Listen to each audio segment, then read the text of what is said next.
I'm Mark Seifter, and this is Arcane Mark.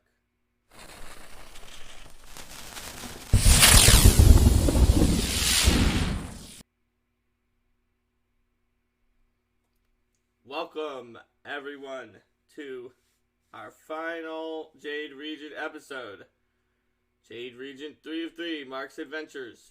We're going to be starting after the Hungry Storm, which is about halfway through the adventure path. However, as you know, if you've been watching since the first episode, you will know that the first episode was almost entirely on mechanical subsystems that I was working on.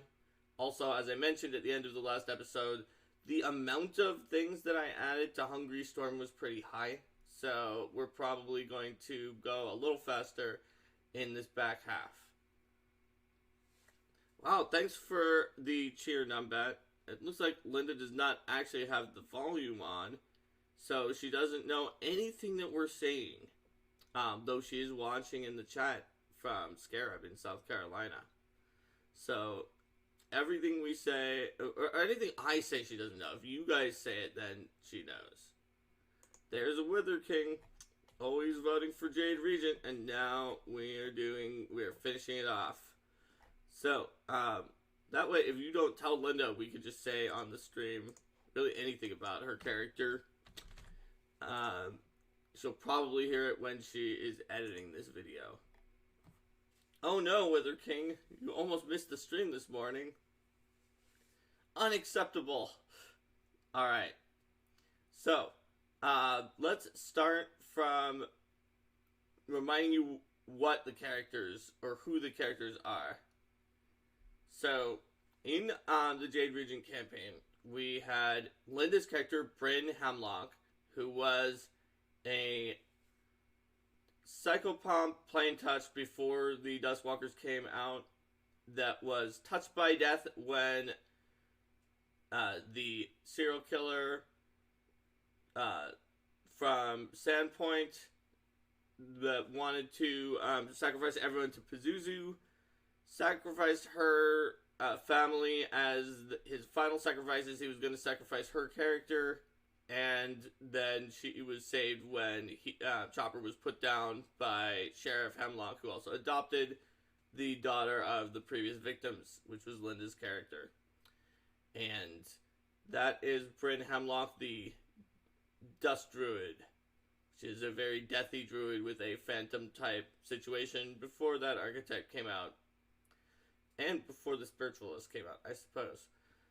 Then we also have Ashikagi, who is at the moment that we're talking about, like, borderline between lawful neutral, unlawful evil ninja, who is very, very loyal to Mako and is the grandson of that skeleton warrior guy in the first book who was a bodyguard of the Amatatsus. Then we have Marco Visky, who is a cousin of Sandru Visky, a rogue who was trying to get out of trouble with some of the Skarni and start a new life by moving to Sandpoint and eventually going on this caravan.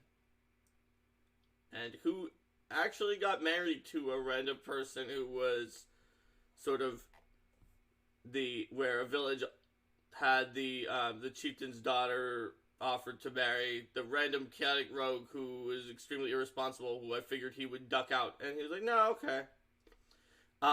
Then we have Lissy, the self sky druid, who let's see, Wither King says neutral evil ninja sounds cool. I hope he lives. He's lawful neutral to lawful evil, so he wasn't quite neutral evil, but yeah. So Lissy, the self-sky druid, who was the half-sister of the BBEG of Part 3, Kadiana, who, as I mentioned at the very end of the last episode, after the party killed her sister, she decided she was going to resurrect her sister, and while secretly tricking Linda's character into teaching her some spirit calling spells. She would need to contact her sister and make sure that resurrecting her wouldn't just cause an immediate return to everyone trying to kill each other. Then we had Thysop, the true neutral halfling Oracle of Life. Stump Monkey Reddit as Mark Seifter Disco Manager. Bring on the funk, Stump Monkey. Alright. So, let me see. So I've named Thysop at this point, and I actually have a wiki so I can just check to make sure I'm not missing anyone. There is another character who eventually joined the group in part 5, but we're not in part 5 yet, so we don't have to worry about that character. Am I missing anyone of the main characters? Not really. There was, we kind of talked about in part 2 that there was a Magus who joined them temporarily, and then in part 3 that player switched to a brawler who joined them temporarily, but then that player left. So we do not have that character right now. We have the ones that I said, plus also a huge number of other characters that were on their caravan. So to remind you about a huge number of other characters that were on their caravan, there was, let's see, this doesn't even have all of them, but it has a pretty good sampling size, and it has their hero cards too. So there was Arya, the Winter Wolf, who was trapped in human form. Ameko, who is destined to become the Empress of Minkai. Bevelek and Vankor Dalmuvian, two brothers who are caravan drivers that are mentioned briefly in the caravan article at the beginning of the adventure path, and who I sort of built into these characters who were convinced that caravan driving is serious business, just like if you watch any TV series or anime or something that's about some rather mundane topic, they'll make it out to seem like that thing is this most action-packed and important situation. And that is what they believe about caravan driving. And let's see, so there was Aizawa, who was a Holdra masquerade reveler from the First World, who the party unknowingly saved from a witch hunt in the Land of the Lunar Kings when she murdered someone who was really in pain and suffering, who she had met when that person was younger, because she figured he would come back in the First World, and that did not happen. Not that the party figured out that she was actually the killer. They just figured, oh, this person is being suspected for being an outsider. Then there's Sandru Visky. Like Ameko, he's one of the 4 original caravan characters from the EP, who is sort of the caravan master. Then there is Shalalu Andosana, who is the elf from Rise of the Rune Lords Ranger, and is a friend of Ameko's, who comes along. There's Spivey, the Larakian cleric of Desna, who the party finds in part 1 in the graveyard of Bridewall. There is another new character that I made up, Esmeralda Redenza, who is an arcane trickster who was a later ward of Koya Mavashti, who we haven't gotten to yet, but we will in a minute. We have Suishin, the ancestral guardian of the Amaterasu sword. We have Ziobi, the mute oracle harpy, who is just openly worships Pazuzu and is chaotic evil and thinks that being good aligned is hypocritical and much more evil than being evil, because evil people will kill you, but you know that, and good people will genocide you and say that they're good, which is super hypocritical. And Dysop and Bryn kept trying to talk to her and convince her to switch her religion, or that they're not hypocritical, and as you saw in the last episode, they kind of gave up on that when Bryn decided to accept Pazuzu's power because she hated undead so much. They realized they didn't have the moral high ground after that. Then there's Kiora, the sort of passing as human Undine, who was the chief's daughter in the village who married Marco. She's a water singer bard. Koyama Vashti, the last of the 4 original caravan characters, who is the old age daughter of Madame Vashti from Sandpoint, who is a cleric of Desna, who never got to travel and always wanted to, and now she can. Then there's Ulf Gormander, who is the part Varki, part Ulfin guide who took them across the crown of the world. There is Kelda Oxgutter, the Ulfin who was captured in Brimewall and saved by the party. There is Miria, the from Legendary Games Nameless Spire Adventure at the Nameless Spires, which I'm playing on the name right now. Miria is a part clockwork ninja from long ago. And then, let me see, there is Catherine Devon, who is a cousin of Mayor Kendra Devon and is part of the Devon family, a mystery cultist, and cook from, originally from Magnabar, who was hanging out in Sandpoint with Esmeralda before the adventure. Another new character I made up. A bunch of randos who were recruited in Kalsgard to join the caravan as supporters, and then Helgerval, the Cassissian detective. Helgerval, Kelda, and Spivey, of which have rough equivalents in the Legendary Games Ultimate Relationships line that talk about relationships with those characters, and I added relationships to a bunch of other characters. There's another thing I realized that actually probably happened in part 3. Let's see, Rando's the sequel. The Magus Brawler is secretly a ninja in disguise. So the player of the Magus and the Brawler was not a ninja in disguise. But when that character joined, when the Brawler joined with an additional character, which is the Ronin, who just sort of joined along with that PC. They were on their way back from Minkai in the other direction, and the Ronin was basically this character that was always completely covered in armor with this dark glowing katana, and always just barely ever talked. But when the Ronin talked, it was this booming deep voice as the blade pulsed, and very mysterious character who joined the party at that point and was known only as the Ronin. So let's see. Who does Wither King think has serious opinions on heroes who ransack dead bodies for loot? There's definitely a lot of characters who do. Ziobi has serious opinions, which is, why can't I eat the dead body for food? If you're going to take the loot for loot, we can use every part.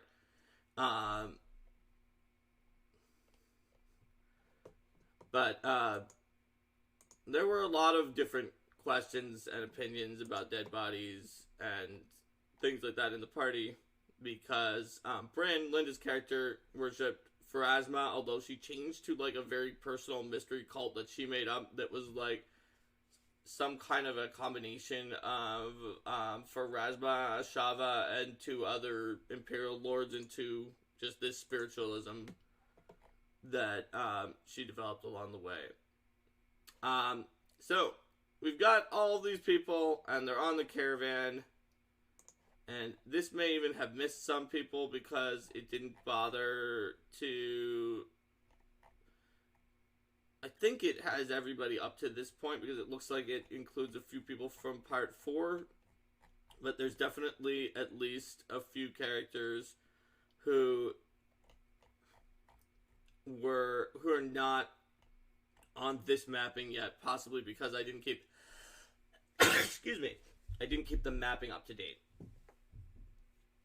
So, alright, let's get started with part 4. So, the team has just saved the Yetis and recruited the Yeti Norkyut, a Leshy Warden Yeti, and they head onward into Part 4, Forest of Spirits, which starts with going into Hongal and heading to Ordu Agenhay.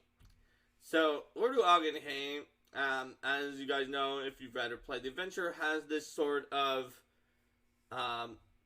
do not anger the Khan of Khans vibe, where everyone in the party is guests of the brother of the Khan of Khans, really, who's in charge of Ordu Agenhay, the capital of Hongal, or maybe it's the biggest city in Hongal, but in any case, the city on the end of the path of Agenhay, which has access to all the people who come across the crown of the world. And there are different festivals in sort of the party's honor, while also the Khan's brother does things like heavily, horribly punish his own attendants when they displease the party in small ways, and otherwise just very nasty in a way that my party decided was North Korea, and that the Khan's brother was Kim Jong-un. So, they had these festivals, and the party performed really well at some of the festivals where they were supposed to perform, and the Khan's brother, who is Prince Batsaikar is his name, decided that, as it says in the adventure that he does, that he really wants to marry someone, like, very unusual from the party, and he picked Lissy the Sylph. And so, he offered this giant ruby as an engagement gift, and Lissy, being a Desnan, did not want to get tied down to one place, but noticing that this guy had, like, a harem full of wives that he was mostly ignoring, she decided that it would be simpler to marry him and then leave than it would be to actually defy Prince Batsaikar. So she did.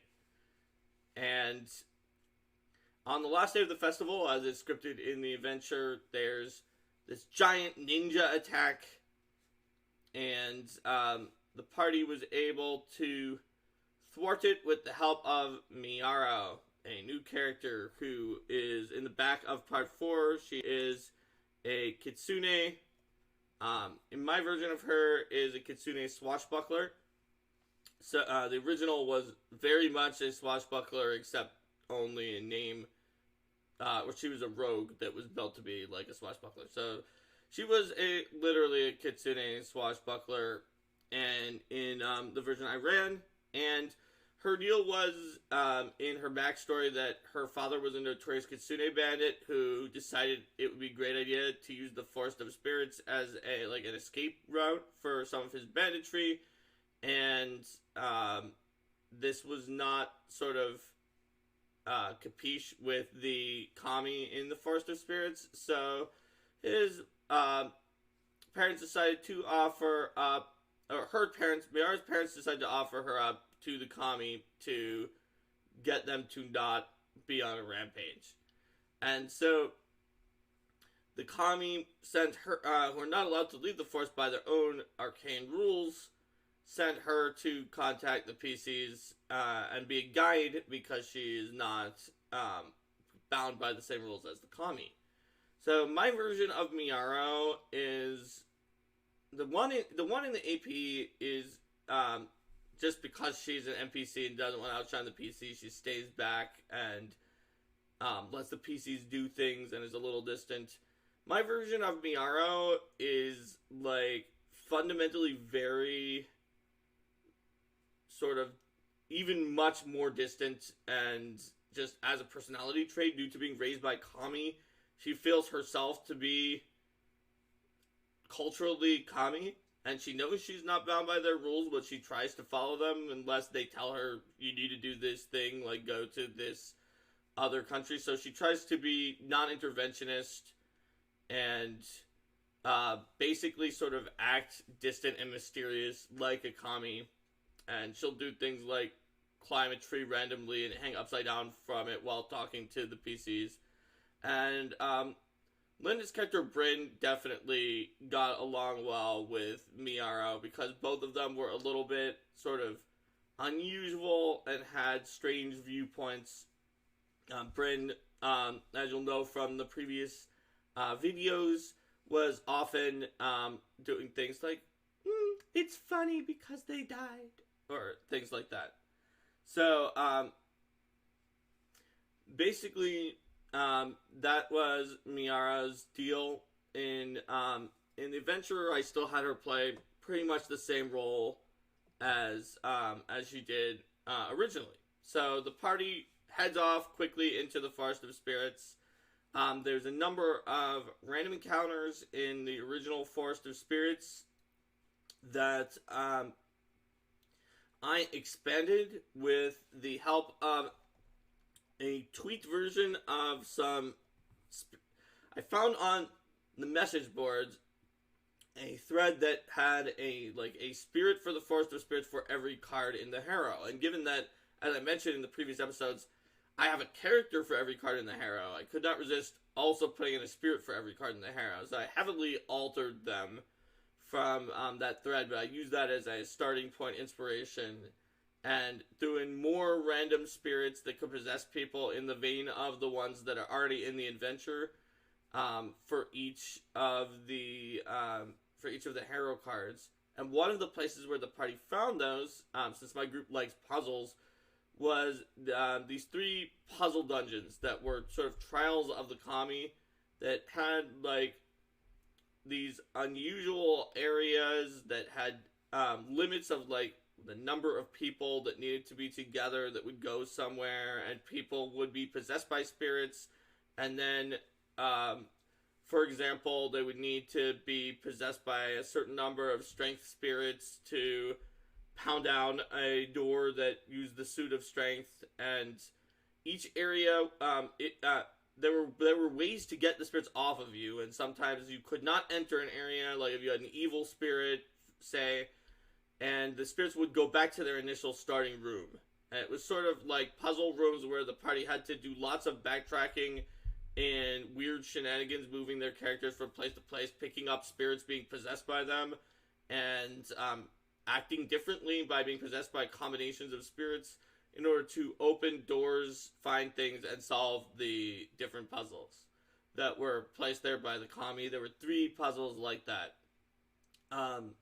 So once they had solved all of those puzzles, and in some cases decided they were going to keep those spirits around, just because they enjoyed having those spirits, the party was ready to meet with the kami in general, which is sort of part of the adventure to start with. So let's see, I didn't go and grab my 4th ball, but I think his name is Noburo or something like that, who is a kami of the Torai Gate, and he decides to allow the party in to talk to the other kami, although in some cases, some of my party members, I think 1 or 2 of them had evil spirits that were still possessing them. In the case of Marco, he had a ridiculously evil spirit that was had seriously bad vibes that were messing with his mind and making him a horrible person, and but it gave him more sneak attack dice, and he would not get rid of it, which led to marital problems with his wife from his Arataki Undine wife, who did not like that he had this evil spirit that was changing his personality, but he did like that he had more sneak attack dice. So they made it through the Torai Gate, except for Marco and I think 1 other person who had an evil spirit possessing them. And they talked to the kami, who revealed some of the backstory of the AP, which is basically, for those of you who are tuning in but don't know the main backstory of the AP, long ago, there was a mortal bandit named Anamuraman who really wanted to be the ruler of Minkai, but and staged one of the best generally effective insurrections in the history of Minkai, and sort of was close until he was killed by the Shojinawa Emperor in a double kill where they each killed the other one, and the Shojinawa Emperor's death curse. Shojinawa being one of the 5 imperial houses of Minkai and the sketchiest, dark magiciest of the 5. The Shojinawa Emperor death cursed, and it sent Anamuraman into this disembodied void where he could never be resurrected, and he could not even rejoin the cycle of souls, just to get rid of him. And Anamuraman drifted around there for a while. That's actually where kami who fail are sent in punishment by the gods, who are just really mean to kami who fail, even if it's not their fault. If a kami fails and their ward goes away or something goes wrong, the gods of the kami just send them into a void where they can barely see as shadows, like the shadows in Plato on the wall. They see these shadows of the material world. They can't do anything, though. If they talk, no one can hear them. They can't interact in any way for eternity. That's just what happens to them. Or they eventually go mad from this, or evil, and become Oni. And then they come back and they really want to experience the world's joys and pleasures for themselves because they're frustrated. And the way that they Oni think of humans is do you ever watch the TV and you're like, why aren't you doing this thing? And then the TV doesn't listen to you because of the fact that it's the TV and they can't hear you.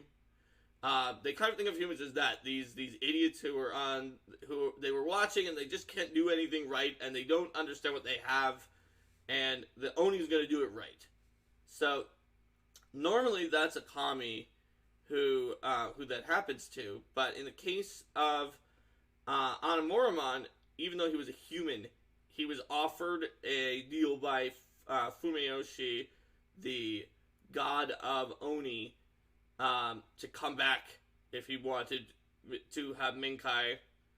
Fumiyoshi, also the god of envy, and a very angry fellow who is not too happy with the situation that wound up with Shizuru, the main goddess of Minkai and the progenitress of the line of Minkai, marrying Tsukio, the god of the moon, instead of him.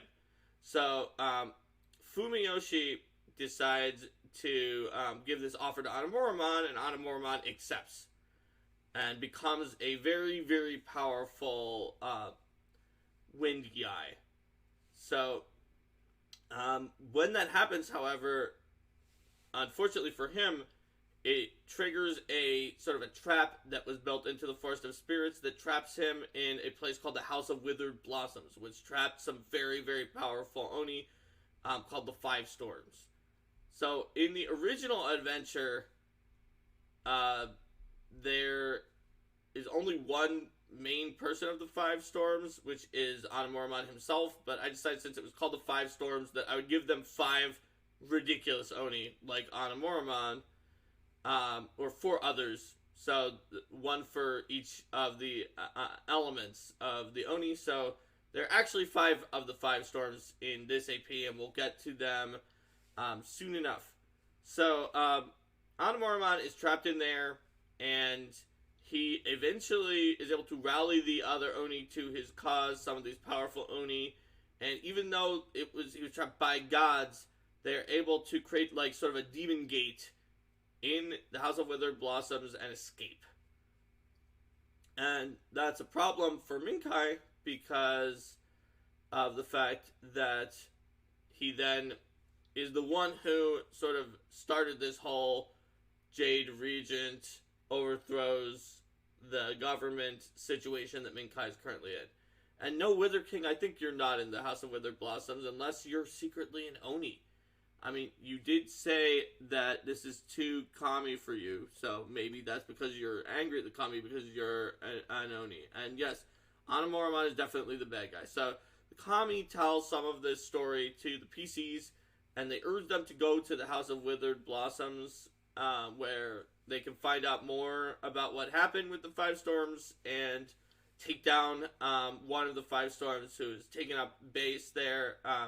Not one of the five storms that I created, but a character who is actually pretty powerful, but is called Muna Sakaru the Least. And I used the fact that she was the least to make sure that the 5 actual storms were all more powerful than she was.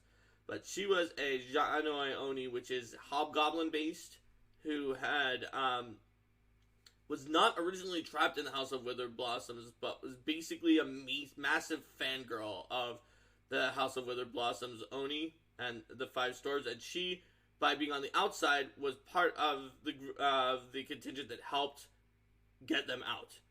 And of course, even though she's a massive Anamoromon fangirl, he does not care about her, and so he leaves her to guard their secrets in the House of Withered Blossoms, and eventually be killed by the PCs. But we're getting a little bit ahead of ourselves.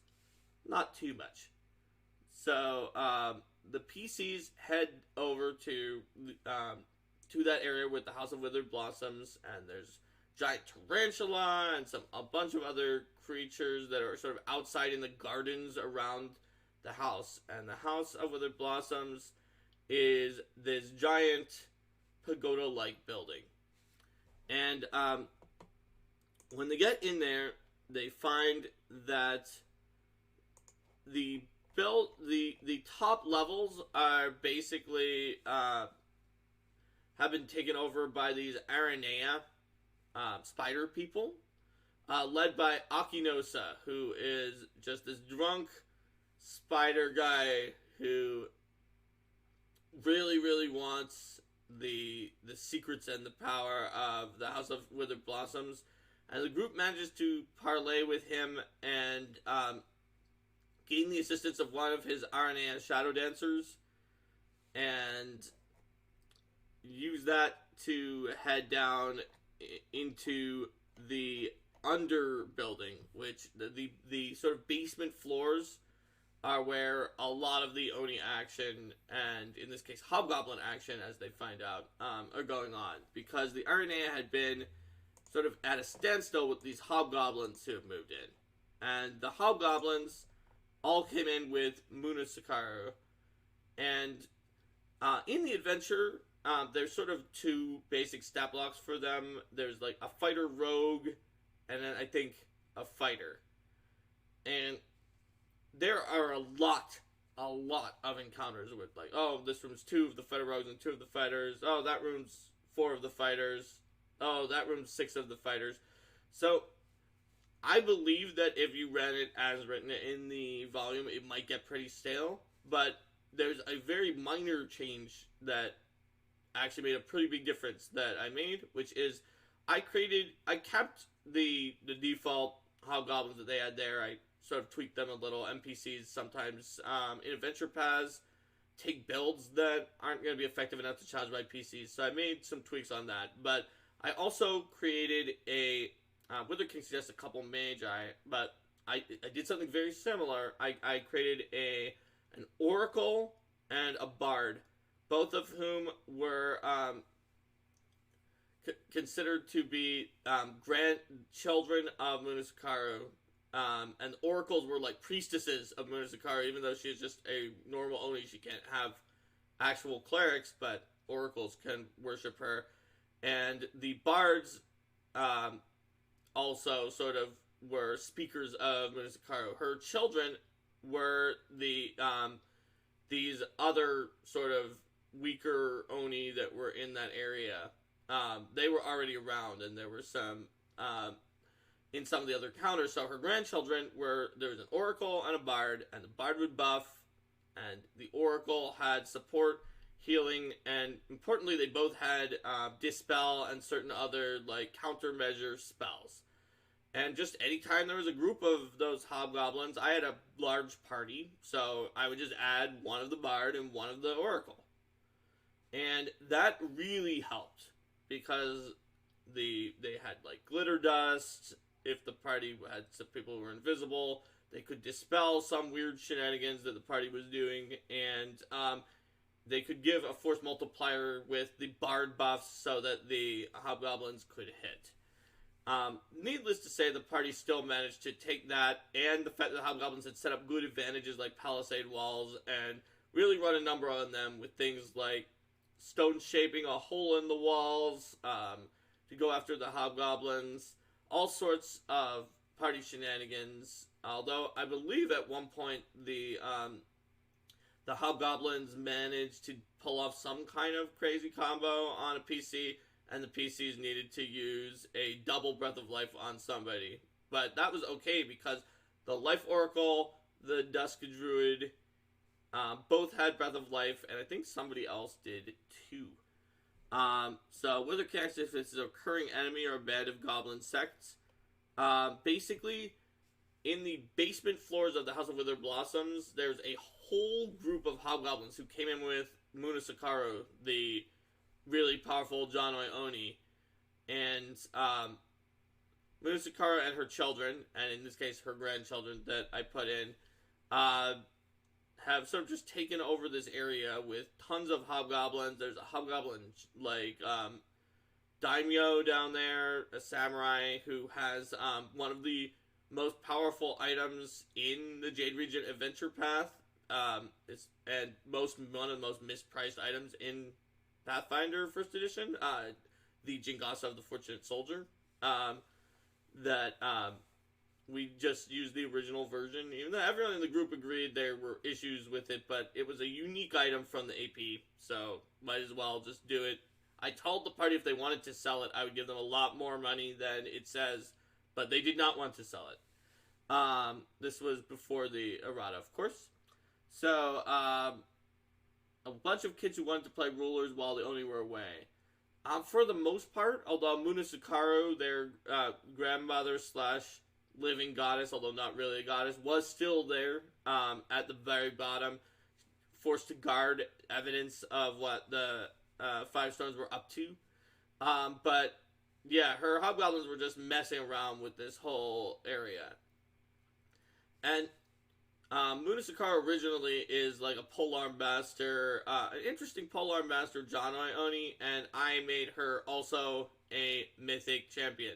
I also created a different kind of hobgoblin that only was encountered with her, that was a monk with some like bodyguard-like abilities, and they had a Muna Sakaru style, which was basically just a reflavored of Archon style, where they could redirect even more hits onto themselves. So, and they definitely were annoying, and the party realized they had to kill those bodyguard monks when they got down there. Which they weren't yet.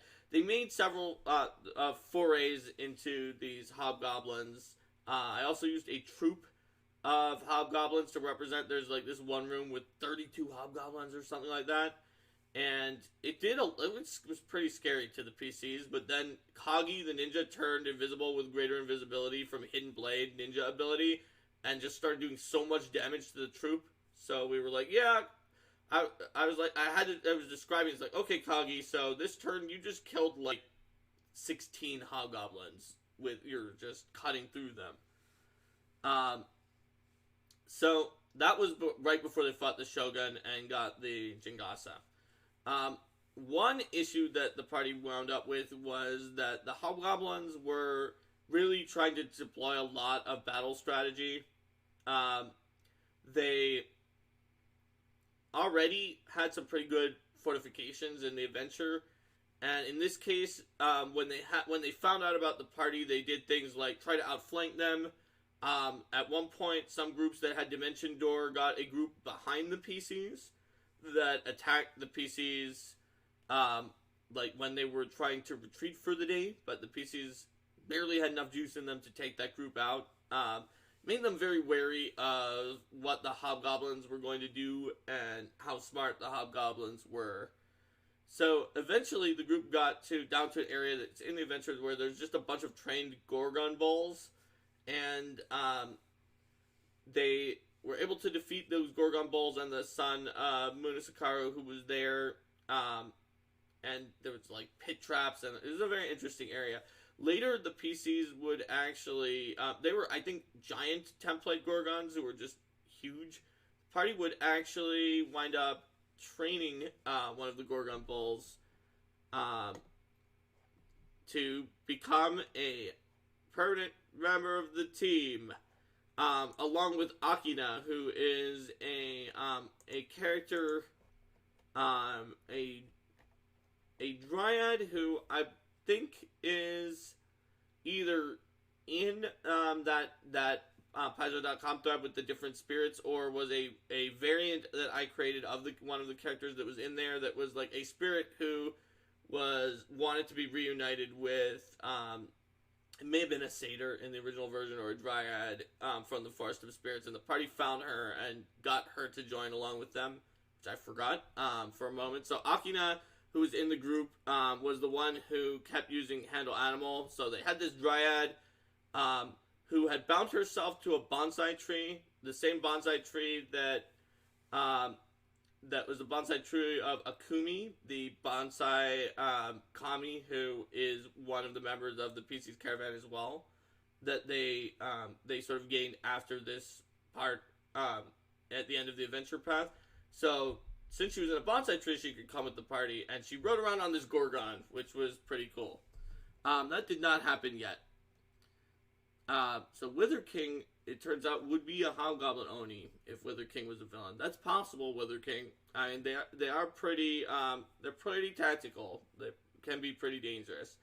So, anyway, having defeated the Gorgons, they continued downward, and they eventually made it to our good mythic friend Munasakaru with her bodyguards, and there was a bard, and there was an oracle, and it was a hectic fight.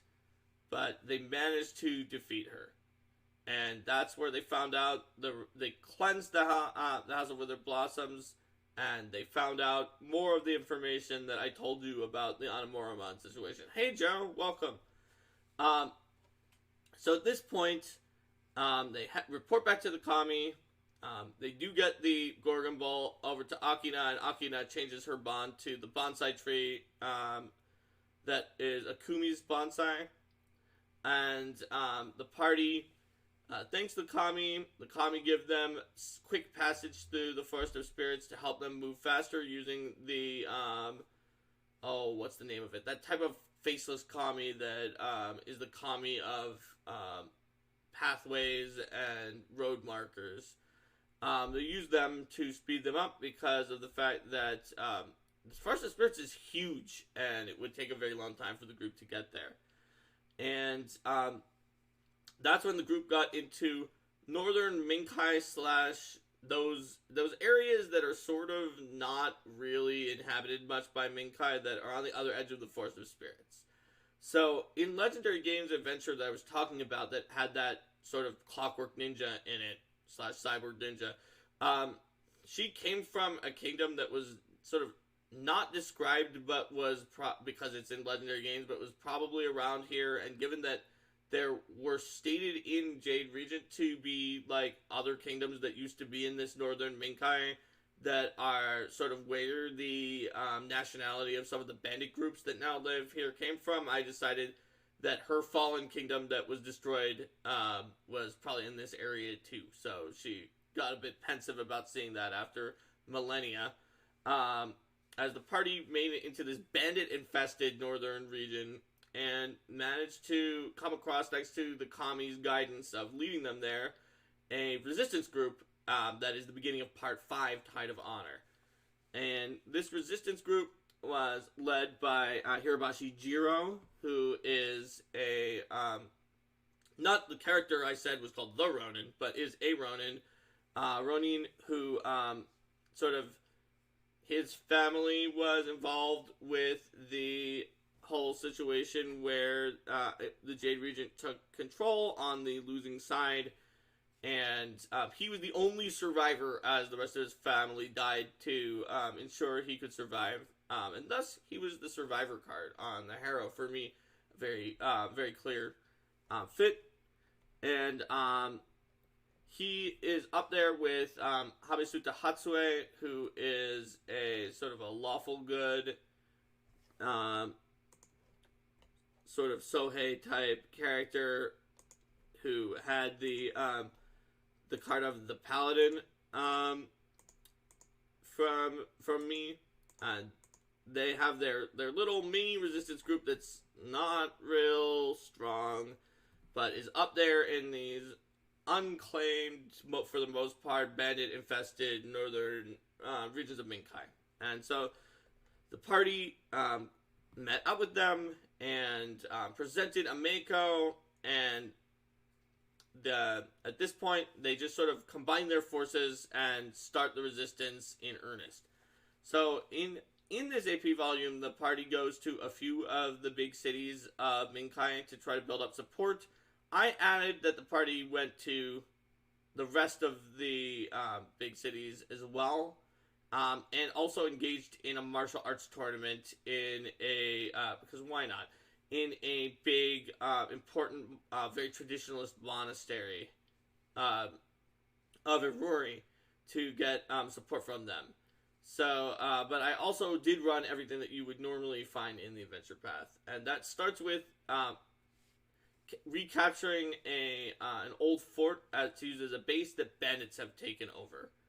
So the party decided that they were definitely going to help out Jiro and recapture this old fort that supposedly had an armory that was left over from the, I think it was from the Amatatsu's or Jiro's family. I haven't looked it up recently, but it had an armory. It was just a good place. It was defensible, unlike their current camp. And unfortunately, it was defensible, so the bandits had a pretty significant advantage. And they also had a powerful evil shaman who was binding spirits into sort of objects and elementals of his own choosing and super gaslighting this were-tiger into being his sort of like pet. And they also had their bandit leader, who believed himself to sort of be the rightful inheritor of this region from their bandits group being from the kingdom that used to be here long ago. So the party managed to take down the bandits by using a lot of their typical strategies of invisibility. I think they invisibly sneaked in and managed to ambush the shaman in the bathtub, or actually in the baths, because there's an outdoor bath, which was really good for them because he would have been a pain. I had upgraded him, I upgraded all of the characters, but they got the spellcaster while he was taking a bath. So he actually still put up a fairly significant struggle, but it was not that significant. And that led to just a ongoing fight inside of the fort that eventually led to taking down the bandit leader.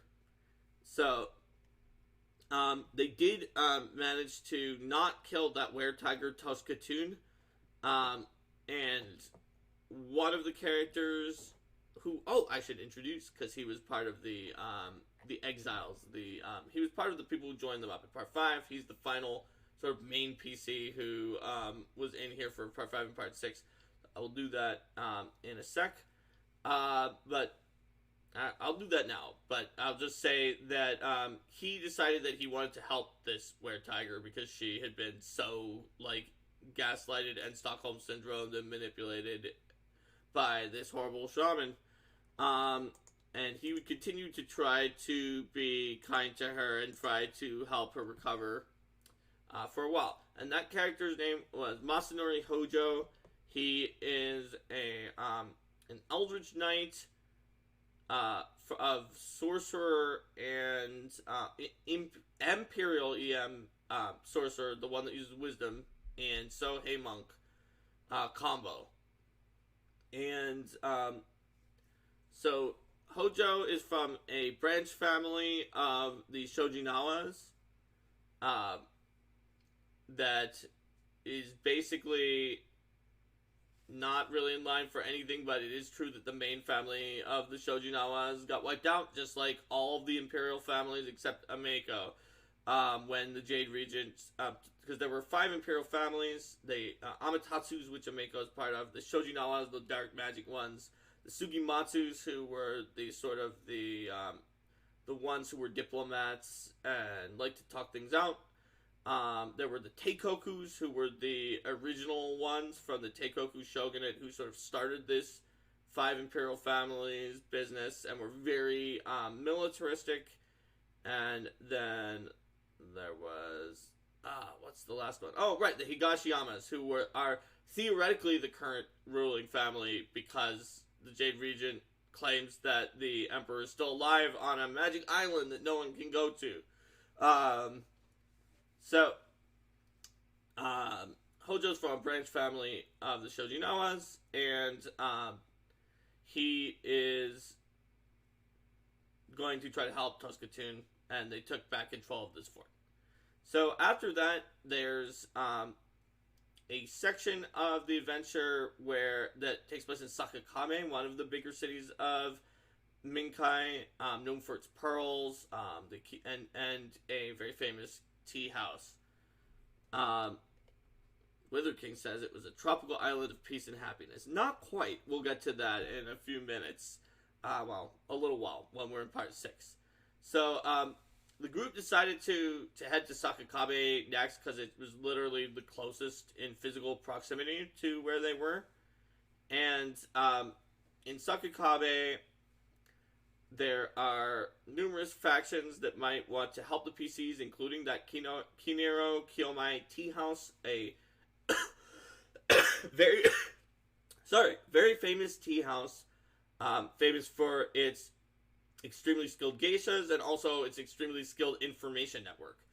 And the tea house's sort of leader, Okoharu, is willing to help the PCs if they can find sort of her missing geisha, Osayumi, known to be one of the most beautiful women in all of Minkai or something like that, and an incredible geisha who went missing.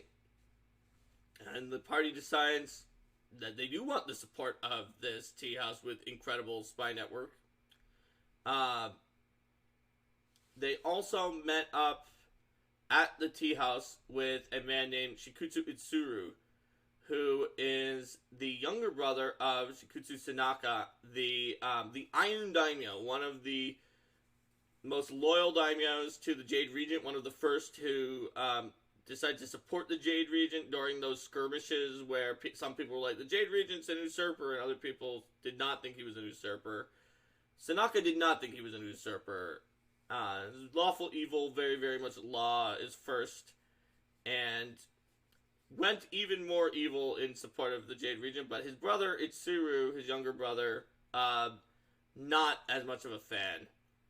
And while he's lawful neutral, Shikutsu Itsuru wants to sort of stop the situation with the Jade Regent secretly, and so he came out in support of the PCs, but he wants them to be able to sort of coup his brother, who has a lot of military control, and then Itsuru will support the PCs at that point.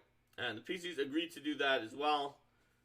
First, they're going to save Osayuni.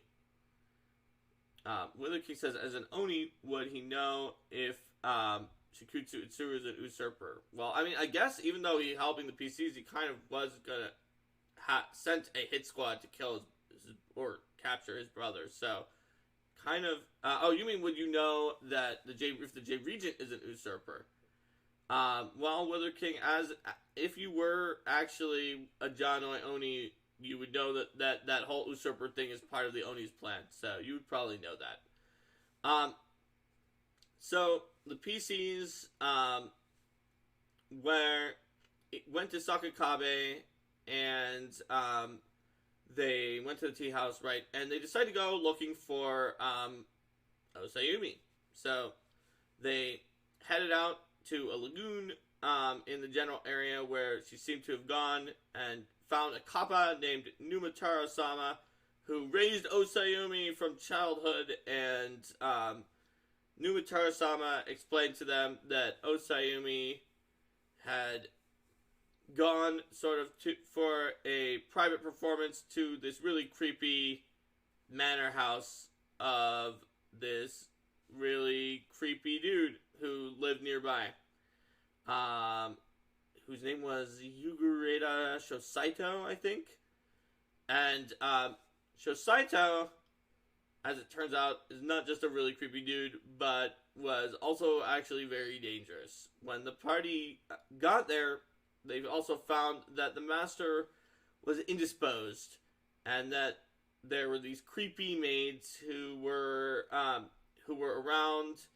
There was like a pearl diving village that were all undead, and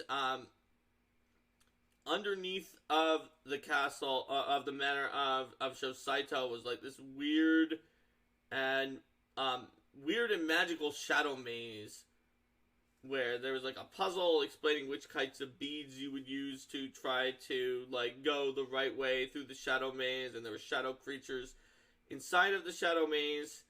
And so what it turns out is the case with Shosaito that is super creepy is that so Shosaito had a first wife, and being a super creepy dude, maybe he wasn't quite as creepy at the time. He was still pretty creepy, and his daughter with his first wife, it turns out, was Osayumi, who fortunately for her, escaped being killed by the Nue that he had summoned. But just in general, he had tried to get rid of his daughter. His first wife had died. This creepy guy was really obsessed with his first wife. He married a second wife, and that was going well for a while. But then the thing about it was that his second wife's body was becoming decrepit, so he decided, being a creepo, that what he really liked was his first wife, but she was dead. But his daughter looked a lot like his first wife, so he was going to transfer the soul of his second wife into his daughter. That is why I say he's a creepo. Also, I decided he was from a different branch family of the Shojinawas, with all of his like dark magic and stuff that was going on. Yeah, super creepy. So he's this powerful guy who has a lot of shadow magic, and I mostly played it straight with the adventure. They went through the shadow maze. They got to the end, except that he's powerful enough to make simulacra and that sort of thing.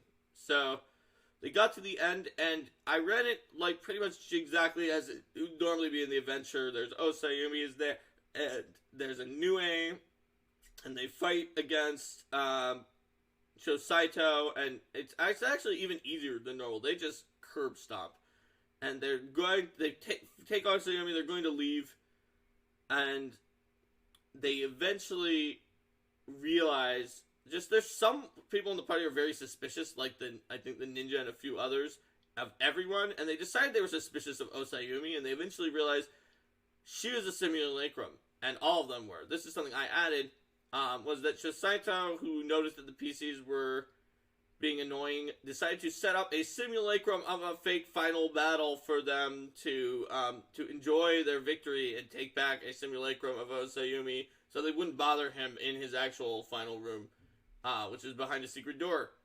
But they figured it out, and they bothered him in his actual final room, and they fought him and some other simulacra that he had with him, and the actual Nue, and they didn't manage to take down the real him because he was also using a projected image. He's an illusionist, in case it was not clear. But they definitely drove him away and saved the real Osayumi and not just the simulacrum Osayumi from being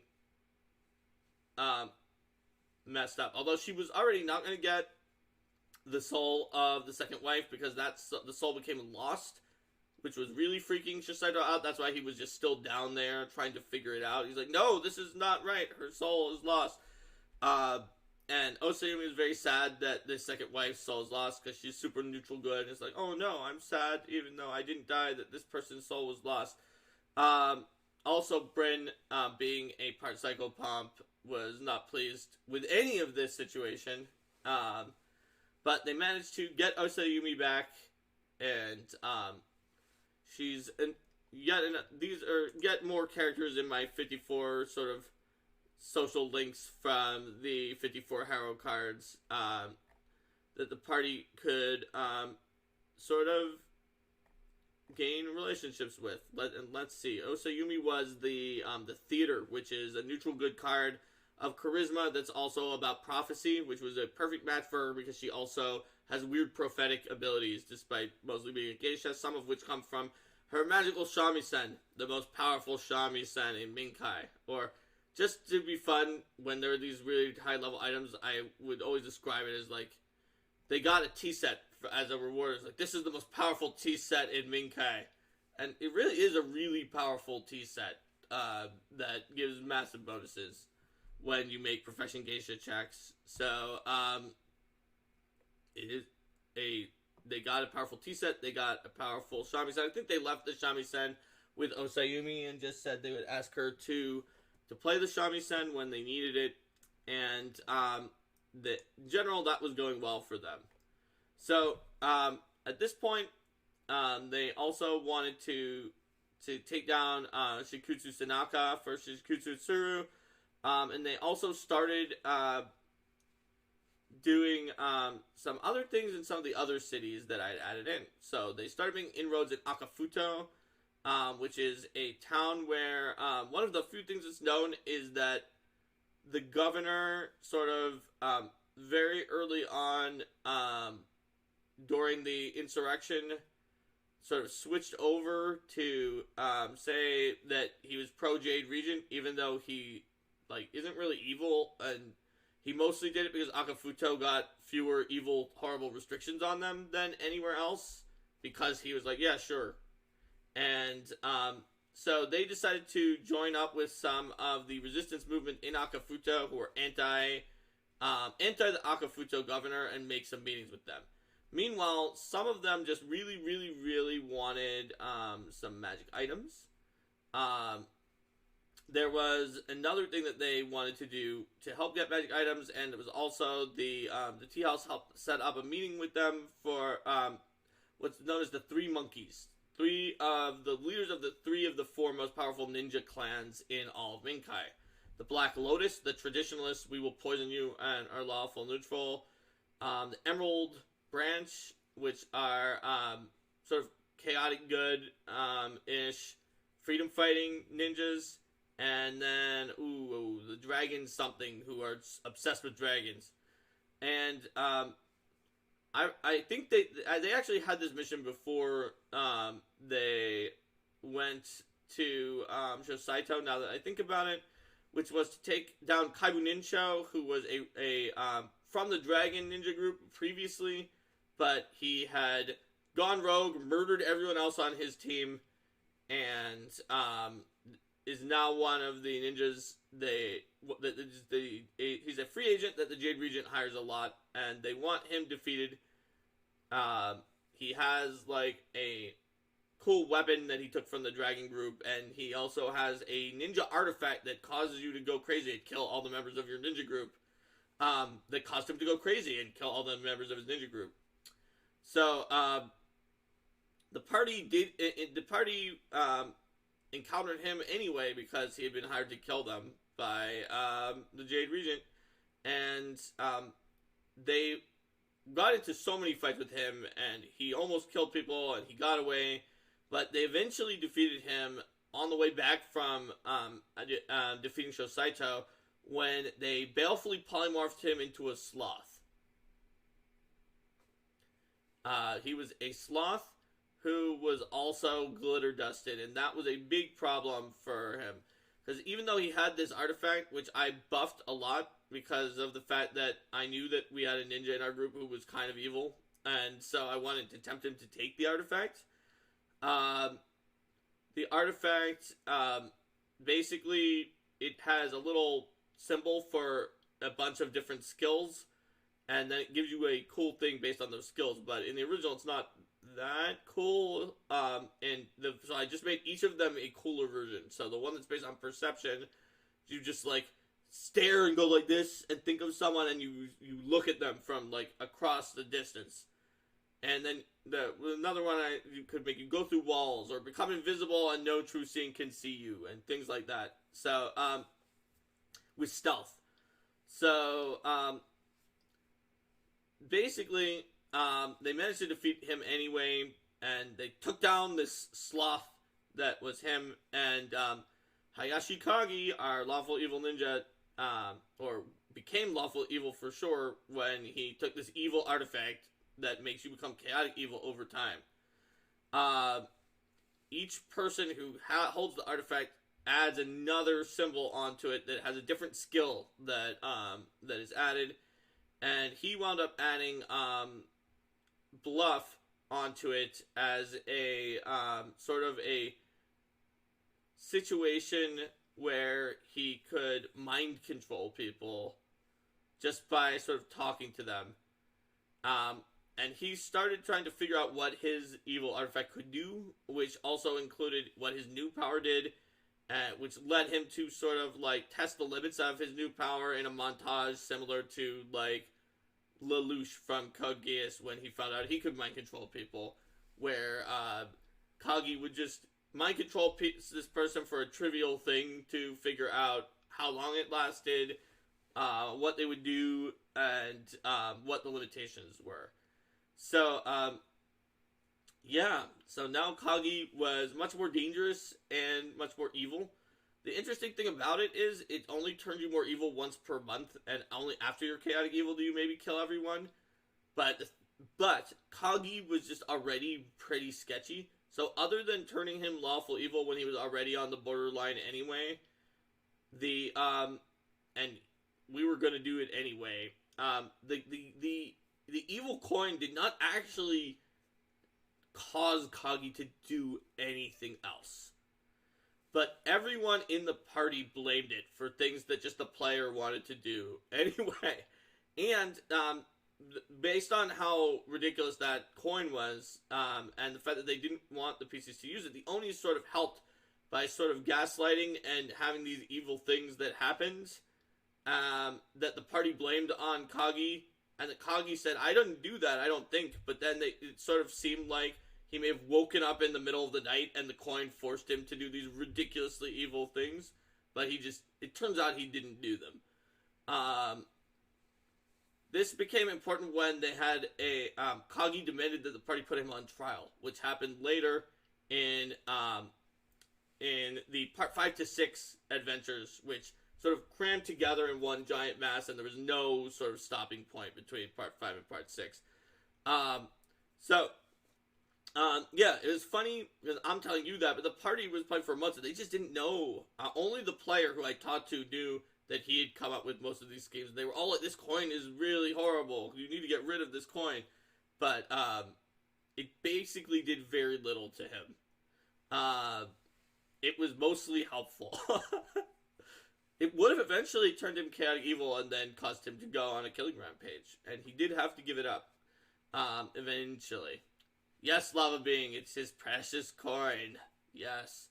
It makes him invisible and no one can find him. So, they had the coin, and they got the ninjas on their side, and the ninjas were able to use their underworld connections rogue talent to get some pretty useful magic items for the party, but they charged a surcharge, and it took a long time. And above all else, the rogue really wanted a +6 dex item. There were other things, but you have to understand how much the rogue wanted a +6 dex item, because if you don't, then the thing that happens next might not make as much sense. Which is, they decided to go to the Imperial capital where the Oni's main headquarters were, to buy a +6 dex item for the rogue.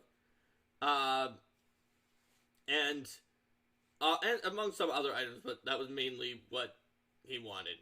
And not only that, but they came to the magic items shop, and there were restrictions from the Jade Regent on certain things, and the party wanted to buy this +6 dex item, which was among the more expensive items that are on sale at Kasai, the capital of Minkai. And so the magic item person was under instruction that if anyone tried to buy something ridiculously expensive who they didn't recognize, that he was supposed to just give them tons of paperwork and keep them busy while some of the most powerful Oni came to check and make sure it wasn't the PCs. So they just see this guy, and he just keeps giving them more and more paperwork, and they notice with a sense motive, like, you see he's sweating, and he's really nervous about this, and they're like, oh, he must be nervous about this because it's a big sale, and they just stay there. Eventually someone's like, I don't know, guys, and then the rogue's like, I really want my +6 dex item, and they even, like, the ninja, like, I think used his scouting or something like that, and they saw that this guy was, like, delivering a message to someone down below, and they're like, oh, he's probably going to get the +6 dex item, because they also said, oh, we don't just keep items that are that valuable up in the showroom, because that would be a theft problem. Oh, he's probably going to get the +6 dex item, that's reasonable, they said. Like, they were suspicious enough to check, but not suspicious enough to not just stand there. Also, another thing. So before I go any further with this, I realize I need to digress for a moment, because there's a small change that I made that was very that happened to be interesting in this situation. So in the original Jade Regent Adventure Path, and also in this version, there's a character named Renshi Maeda. And she is from a family that was long ago disgraced because they were sided with Anamuraman,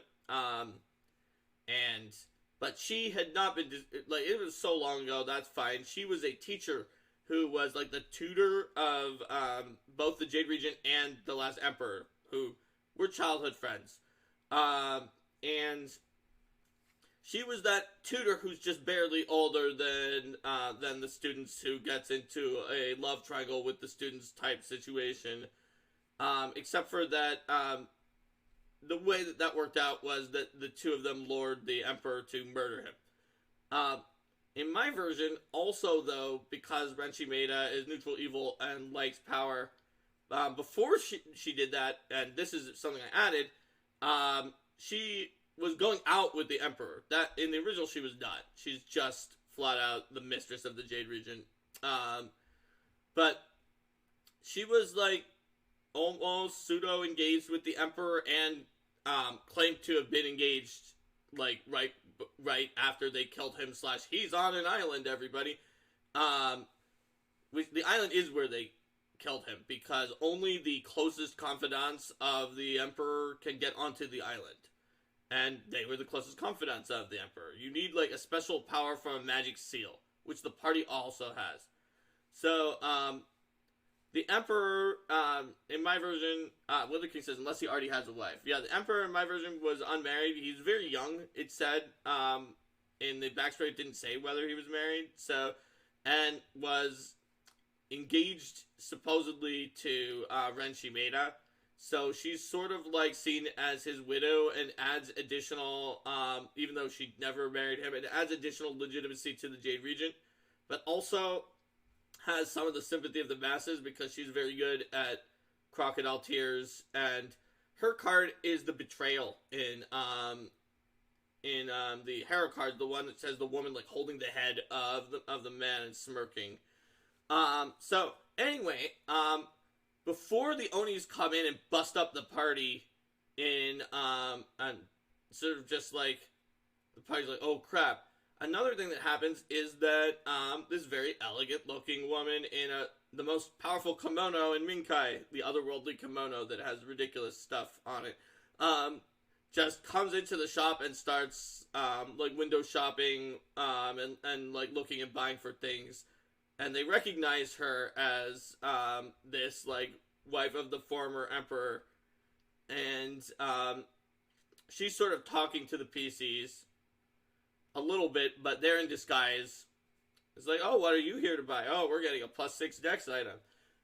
Belt of incredible dexterity, +6. And so when the Oni come and start shooting up the place, although they're in a human disguise, but these are actually two of the Oni that I made that are the extra powerful 5 storms that are work for Anamoramon. One of whom has the powers of a 20th level fire kineticist and the ability to come back to life in a burst of phoenix flame. And let's see, who else came in there? The other one was Shiesa the Infinite, who has a power as a swift action to sort of send you into a mindscape that plays out very, very quickly until you die in it. That seems to be reality as you expect it to be, and just you live and things go well for you, and eventually you die in that and come back and you're stunned for a round. But more importantly, she's in there too and watches everything that happens. So the party managed to escape before anything really horrible happened to them because they ran away immediately. And the Oni had already set down a dimensional lock on the area before they even showed up. But the thing about it is that the evil coin artifact that I mentioned, like the invisibility goes past through seeing, it also has a shadow walk type ability that goes past dimensional locks. Like all of the things of the coin are cheats that bypass other abilities. So they did not know that Kagi had that coin, and he used it to try to get people out of being firebombed by these giant explosions. Because all the PCs and Renshi Maeda got singed too by the first salvo from the fire guy. Shiesa hadn't even gone yet. And so the PCs decided to bring themselves and Renshi Maeda, because you know she was getting firebombed, to escape. And they wound up like entrusting her with a bunch of information that she just immediately gave to the enemies. And and telling her like what was actually going on and all of that stuff. Yes, the power of a 20 level kinesis Wither King, and also Shiesa, who had that power I mentioned about stunning you with her third eye, is also a 20th level psychic and a water guy. Oh yeah, also he's a fire guy, the one with the 20th level kinesis powers. They're nasty. I buffed on Moramon too. So the party managed to escape, but not before they revealed tons of information to Renshi Maeda. They I think barely avoided or giving her the exact location of their base. So let's see. Joe Junger says you got to do that when there are PCs involved. Yep, you kind of do. So, the PCs, let's see. I don't remember. So they did manage to ambush and take down Shikutsu Tanaka when he was going to this, sort of small little hot springs fort that, Shikutsu Tsuru, his brother, was like, he's in this small fort. It should be easy to ambush him there. And the PCs used a, sort of a transport via plants to transport into a plant in the middle of that garden, and then just sort of quickly ambushed before they could call for those ridiculous Oni and took down Shikutsu Tanaka. So they had Itsuru on their side. They also managed to join up with those rebel leaders in Akafuto that I told you about.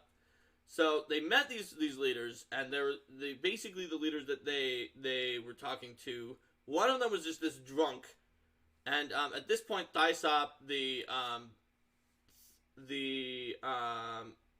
Oracle of Life, had been possessed by a spirit that was that just caused him to be incredibly drunk. And he had that spirit, and he also had the jug of infinite sake from Akinosa, and he was just drinking all of the time. So there's this drunk guy who kind of always claimed that maybe the party was the Monkey King, or Thaisat was the Monkey King, and Linda decided that that guy was actually the Monkey King, which was correct. Then there was this Desnan who, or I'll talk about her later because her role of being a intermediary for like some of the weird stuff going on is less interesting when you don't know about the weird ones. So there's this other guy who was just very well informed and seemed reasonable, but just kind of boring, and they always forgot that he was there because he was just not very interesting. Compared to this one guy, and he was just like the stereotypical sort of Andoran PFS character type guy, and so he was just like, but like taking it up to 11. So he was just always yelling about freedom and how he learned about the nation of Andoran and Avestan, and his plans though were actually just like always ridiculously evil. Because he's like, we're going to destroy the governor, and we're going to blow up the nobility, and they're all horrible. And like he often had plans like of like surgically putting explosives into like the young daughter of the governor, so that she would explode and kill all of the governor's family, and like digging out a tunnel so that they could blow up the building, and just generally his plans had huge amount of collateral damage and were just all about freedom. Basically, the party tried to reason with him, and he explained to them that like the nobility are inhuman and evil, and are just there to oppress the masses and prevent democracy, and so anything you do to them is not really, you're not doing it to a person. And then, the last one is the Desnan, who just kind of wanted everyone to get along, because this Andoran guy had a lot of resources. And he's not actually from Andoran. He just, is someone who believes in the ways of Coulson Valdris, and is also, like, pretty evil. He's kind of like a lot of, PFS Andoran characters, but more evil. In that he's just like freedom, and will attack slavers and corrupt nobles. An Andoran fanboy, that's about right, Joe Jungers. And he just believes, because he's in a country that is literally oppressed by a lawful evil dictator that is doing horrible things to the populace, and he believes they're all complicit, especially this governor who was the first governor to just give in. Even though the governor actually did it to save the city from horrible taxes and other problems that all the other cities have. They do not live in a democracy with their king, but this guy wants there to be one. And, like, when the party mentioned they have this empress who's, like, the true empress, like, this guy is like, I don't want you to just set up another dictatorship that's like the one that we left. The people need to rule. But he did agree that the Jade Regent is worse, and also that even if the party was bad, that destabilizing this government would not necessarily put the party in charge, so he agreed to work with them. They decided not to blow up children, but to still use the tunnel that guy had been digging, potentially as part of a plan, to sneak into the governor's mansion. So yeah, there's this guy who's really drunk, who's actually the Monkey King. There's the nondescript guy who knows a lot of information, but it's just not as crazy as the Andoran fanboy. The Andoran fanboy and the Desnan, who's like, guys, please, we all agree that we want to overthrow the Jade Regent. Elf Charles says not blowing up children should be the strict minimum. Yes, although some of them, managed to get the Andoran guy slightly on their side by like sympathizing with his strategies maybe more than they actually did, or at least saying that they did. And Kagi's evil, but he doesn't want Ameko to have the PR of blowing up like the family of this guy. So eventually they sneaked into the governor's mansion, and they actually decided to meet with the governor, even though that is not what this guy would have wanted them to do, and possibly assassinate him. And that's when they discovered the fact that the governor is actually a vigilante, and his vigilante identity is that fourth guy who was kind of quiet and knew a lot of information, who was always there, which is also how he never got his children blown up by this other guy, or all the schemes never succeeded. They knew where the tunnel was being dug into his mansion, and everything else, because his vigilante identity was one of the top 4 dissidents who was trying to overthrow himself. So the party decided that they liked the governor of Akafuto, and he was like, listen, I'm not going to support you unless you guys are gonna win, because otherwise my whole point is I'm trying to make it so the people of Akafuto don't get screwed over. And the party respected that. And they went to several other places in Minkai. There's like this big forest where they went to try to talk to the spirits and recruit people. And at this point, Lissy resurrected Kariana and pretended that she recruited her as a shaman from that forest that they had been exploring. So, oh yeah, I found this person, and happens to have all the same powers as Kariana, and nobody figured it out. And she's like, this will be my cohort, because a lot of people had cohorts at this point that were just using some of the people from the caravan as their cohort. One other thing that the PCs did that I added on is I forgot. So, Suishin, the Blade of the Amaterasu, the Guardian of the Amaterasu, is an amazingly awesome, intelligent katana that gains additional powers. That's pretty cool. What about, and they said there was like one of these weapons for each of the 5 imperial families, but the one for the Sugimatsu family that you find, that the party finds on Munasakaru, just using it, she's using it just for funsies, is called the Thundering Naginata of the Sugimatsu, and it's just not, it's really bad compared to Suishin. It's just like, it's not bad, but it's no Suishin. So I decided that all 5 of those weapons were equally good, but it is true that that weapon was like being used in mockery by Munasakaru, so I decided that the weapon was intelligent, but Munasakaru was so evil and abusive and terrible psychologically that like the intelligence was kind of pretty much destroyed, and it was down to exactly the abilities that it had in the adventure. The party decided they wanted to reforge the weapon, who I decided was named Raiko, Emissary of the Sugimatsu, to go with Suishin, Guardian of the Amaterasu. And so they had picked up on the way into the Forest of Spirits a Tengu bladesmith named Buka, who was the forge card on the Harrow. I mentioned him in the first episode. And he's just a master of making weapons, and they asked him to reforge the Naginata. So they went back to the mountain where it was created for the first time. It was a giant volcano. There was a thunderbird up there that they needed to get to provide some of the electricity. And they went down into the forge, where they were able to use the forge, although this little fire spirit was telling them about like this dangerous Lord of the Mountain that might attack them if they didn't pay tribute to the Lord of the Mountain. And the fire spirit was actually the Lady of the Mountain, who had a mook who she called the Lord of the Mountain, but she was a dragon who was in disguise.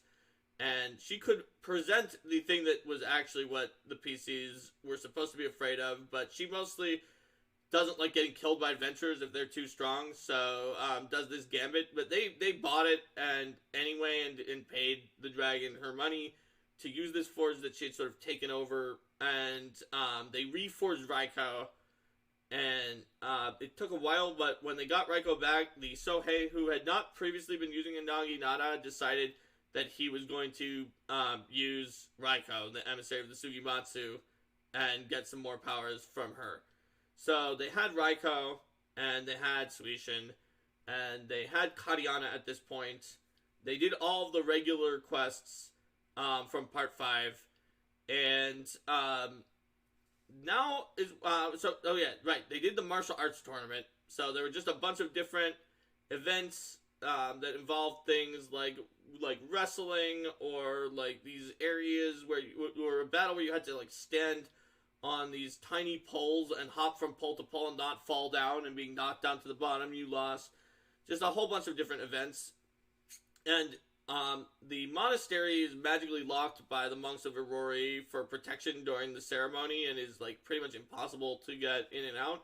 So when someone got murdered who was a competitor, it was a lock room mystery. Also, it was done by the Onis, who were disguised as Kagi very, very well, but they also had a person who was a patsy who appeared to be an actor who was acting as Kagi, who was hired, but the actor was also mind controlled, and when his memories were tested, he had been hired by Kagi to disguise himself as Kagi and do something else. So it looked like Kagi hired someone who was a bad facsimile of himself to throw the scent off the fact that he was actually the murderer, but make it seem like he had been framed. But actually, that other Kagi was also not Kagi, and he hadn't done it at all. But even the player at this point thought maybe the evil coin made him do it. Well, because he did have like some nightmares for the evil coin. It was the one time during the campaign where he had to make a will save, and he might have changed alignments. He did not. Actually, I think he may have changed to neutral evil from it, so maybe the coin made him less lawful. I can't remember, but they knew that on the new moon is when the coin makes you act up, so the murder happened on the new moon, the time when the coin makes you do the murders, if you get to that point, which he is not at yet. Wither King, you're right, that dragon forgot to watch out for chaotic stupid adventurers, but even if they had been chaotic stupid, like the little friendly fire spirit, they wouldn't have attacked, they would have killed her son, who was a half dragon pyrohydra thing that she would have said was the lord of the volcano, if people needed to see a giant lord of the volcano to actually be scared. Anyway, they did not solve the locked room mystery, but at least they put some shade on the fact of whether it was Kagi or not, and the party managed to get the support of the monks. So they'd done all those side quests. They decided it was now time to risk going to the island that only the guardians of the Emperor can go to, which is the Jade Regent, Ren Shimeda, and all the PCs, because they've been chosen by the seal of Amaterasu. And you have to actually be chosen by the seal.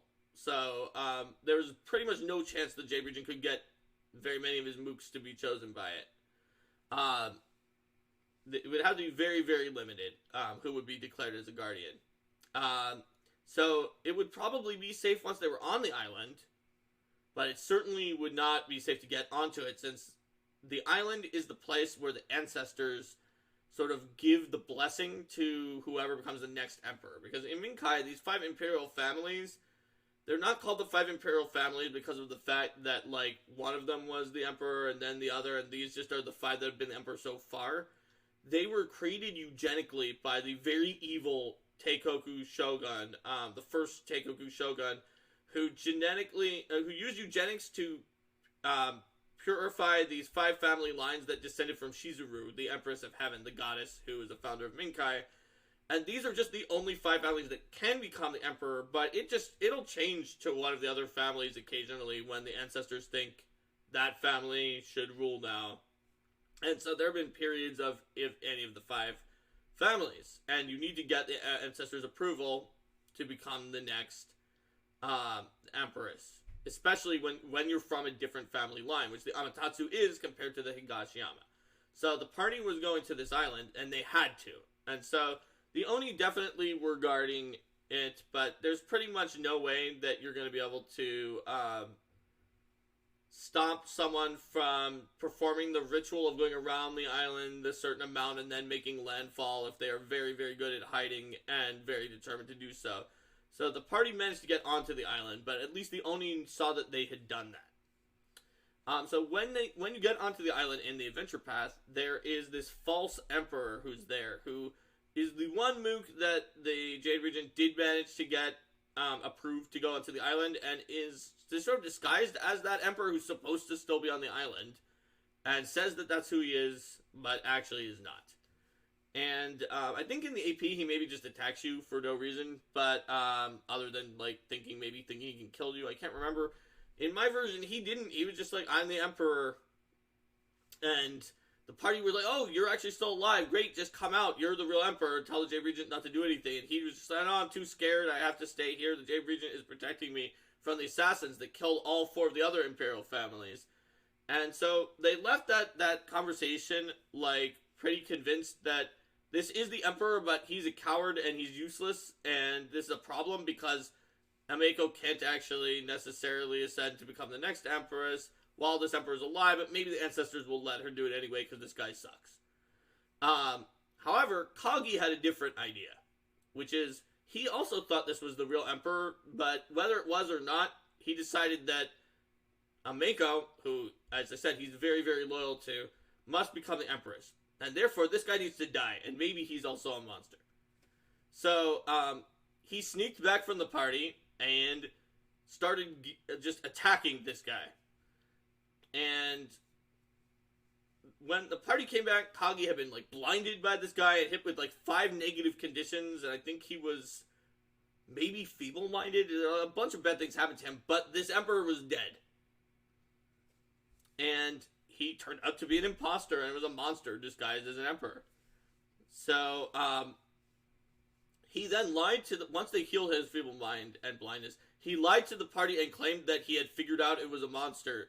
And so therefore attacked the Emperor.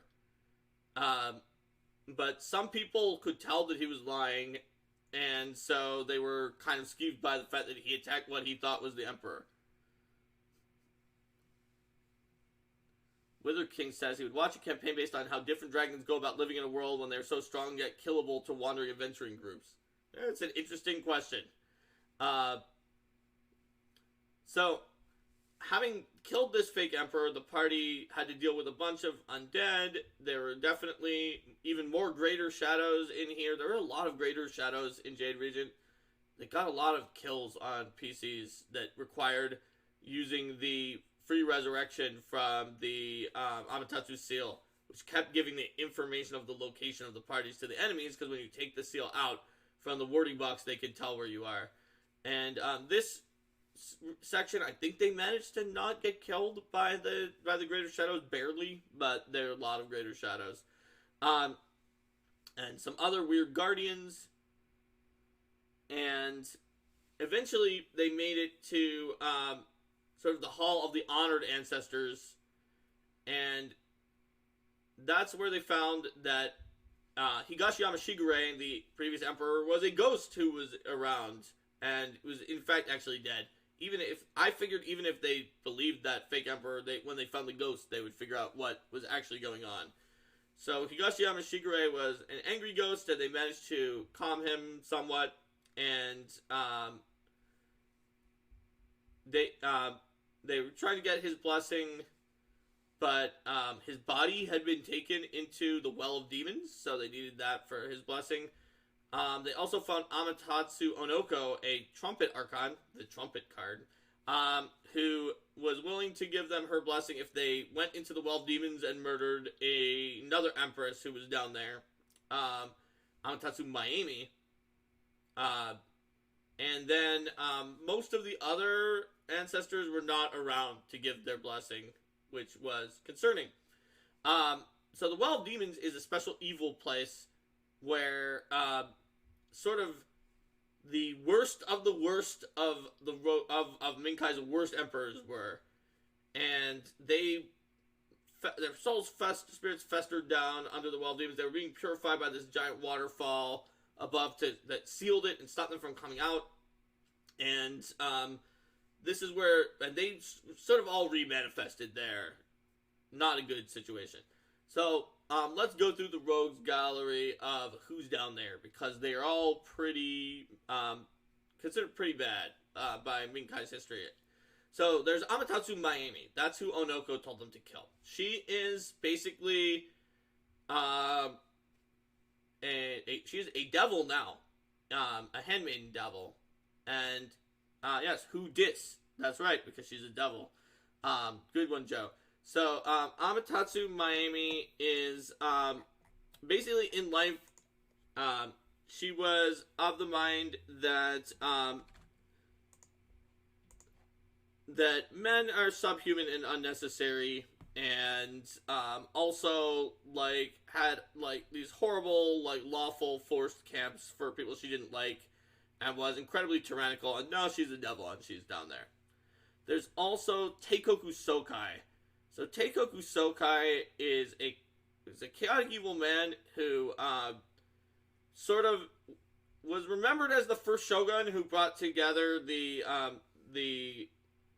Minkai, but also a horrible eugenicist who murdered people and like caused these families to come back. And Kagi, the evil ninja, was like had mixed admiration for this fellow from the past, just even from the beginning of the campaign when he knew about this is the guy who made all the families, but he was kind of evil to do it. And Kagi's like, well, maybe that's what you need to do. When he was sort of going towards lawful evil the whole time. Anyway, he's down there and is now an Alfeshni demon. There's also Sugimatsu Noburo, maybe like the most evil of all of them. He was the emperor who lived to just a really old age, and eventually, the Sugimatsus had a lot of diplomats and nice people, but he was definitely not one of them, because he decided that, you know what? Being the emperor is not special. You know what would make him special? If everyone else who was a Sugimatsu, including like the babies and children, were all murdered. And so, before an insurrection where like his own guards realized how ridiculously evil and crazy he was, a lot of the Sugimatsus got killed. He is now a daemon, and is down there too. And then, last but certainly not least, is Shoji Ito, and an emperor who, originally a sorcerer. I had him be a psychic, and he basically used illusions to disguise armies of undead as not undead, and to expand the power of Minkai and protect its borders. And generally, there was an imperial dragon who hated him so much that they disguised as a peasant to go like make a request of him and just burned him down. And then all of his enemies erased everything about him from history out of just his general infamy. So I decided, with Shoji Ito, who had become a psychic, he was a ghost, that I was going to make some changes with him, because the offer that he makes to the PCs, all the evil people make offers to the PCs. The offer that he makes is pretty interesting, and some of these people are very powerful and dangerous, and so Shoji Ito is back as a ghost, even though he was destroyed by that fire burning thing. Before that, I had him be a psychic lich from Occult Bestiary. By this point, and I guess by the point that you see that there was a kineticist in the enemy group, you know that Occult Adventures is out. I'm at Paizo by now. Actually, I was prepping that final dungeon for Book 4, Forest of Spirits, and had it with me when I went to the interview at the Paizo office. So, anyway, this guy is a psychic lich, but the problem is that the physical manifestation of his mindscape was underneath of was the mindscape that he uses phylactery was like stuck underneath of that purifying stream, and he was prevented from reforming. But he managed to use his backup and reformed as a ghost whose unfinished business was sort of ruling Minkai and making Minkai stronger than its enemies. He also was a mythic and had the beyond morality ability, which is important because he claims that he's not evil. And technically, when you're beyond morality, nothing applies to you. He's probably pretty evil. So, anyway, the party goes down into the Well of Demons. And they find that Amaterasu Miami lets the women in the group come forward, and then the devil Amaterasu Miami is like, oh, the Amaterasu family is going to rule again? That's cool. I'm an Amaterasu, and it's a woman, so I'll just give you my blessing. You don't have to go on a kill quest like my evil Trumpet Archon relative Onoko, who said, "You have to kill me. Just come here. I'll give you the blessing."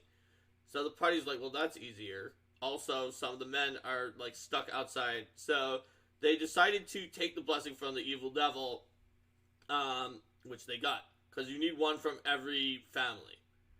So then after that, they met with the demon, and the demon had a great plan for the group, because he said, "You guys," they explained what they were doing. He said, "So there's Oni, an army of Oni is parked out of the only place you can exit the island, huh? Well, except that there's this Torai gate that if you destroy it, it creates a backdoor out of the island. So, I'll tell you where it is and help you make a backdoor out of the island, and give you my blessing in exchange for something that he didn't actually want." Because the original version of him is that he says, "Destroy this Torai gate so the demons can escape, and then I'll give you my blessing." So I decided he was a little smarter than that, and he asked for a thing that was very easy for them to give. In exchange, he would help find them a back door out so that they could get out from under the Oni's eyes and also get his blessing. And so they had gotten his blessing and were going towards the other thing when they realized that they didn't want to destroy the gate and do the back door in case there was something wrong. And they were right, because that would have let all of the demons out. But they told him they were going to, because actually they were going to. And he told them where it was. They just didn't at the last minute. So that actually is a very easy way to betray someone, is when you actually are going to do what they want and then don't at the last minute when you're in a place that they can't get you. So next was the Sugimatsu fellow. Sugimatsu Nobuo, something like that. The party does not like daemons. They do not like giving pieces of souls to daemons, and they attacked him. Like, in theory, you probably attack all of these people, although the adventure did say maybe you won't. So the party wiped out this daemon and all of his friend daemons, and they were like, "We'll try to pray to the Sugimatsus in the Shrine of the Honored Ancestors, and I hopefully will get a blessing from them. But we will not take it from this guy. He is the worst." Because they knew his history. And they did manage to get the Sugimatsu blessing from the Shrine of the Honored Ancestors eventually. So, they still hadn't found the body, and they'd gone everywhere. But then they realized there was like a illusory wall that led into another area, and that's where Shojinao Ito was. He was there, and he's normally there with like his Grave Knight type person. I had sort of respect the Grave Knight to be a paladin that Shojinao Ito defeated and turned into a Grave Knight tyrant anti-paladin in service, or maybe regular anti-paladin, can't remember, in service of him, and who he named Kimi, which also just means you, is very dismissive.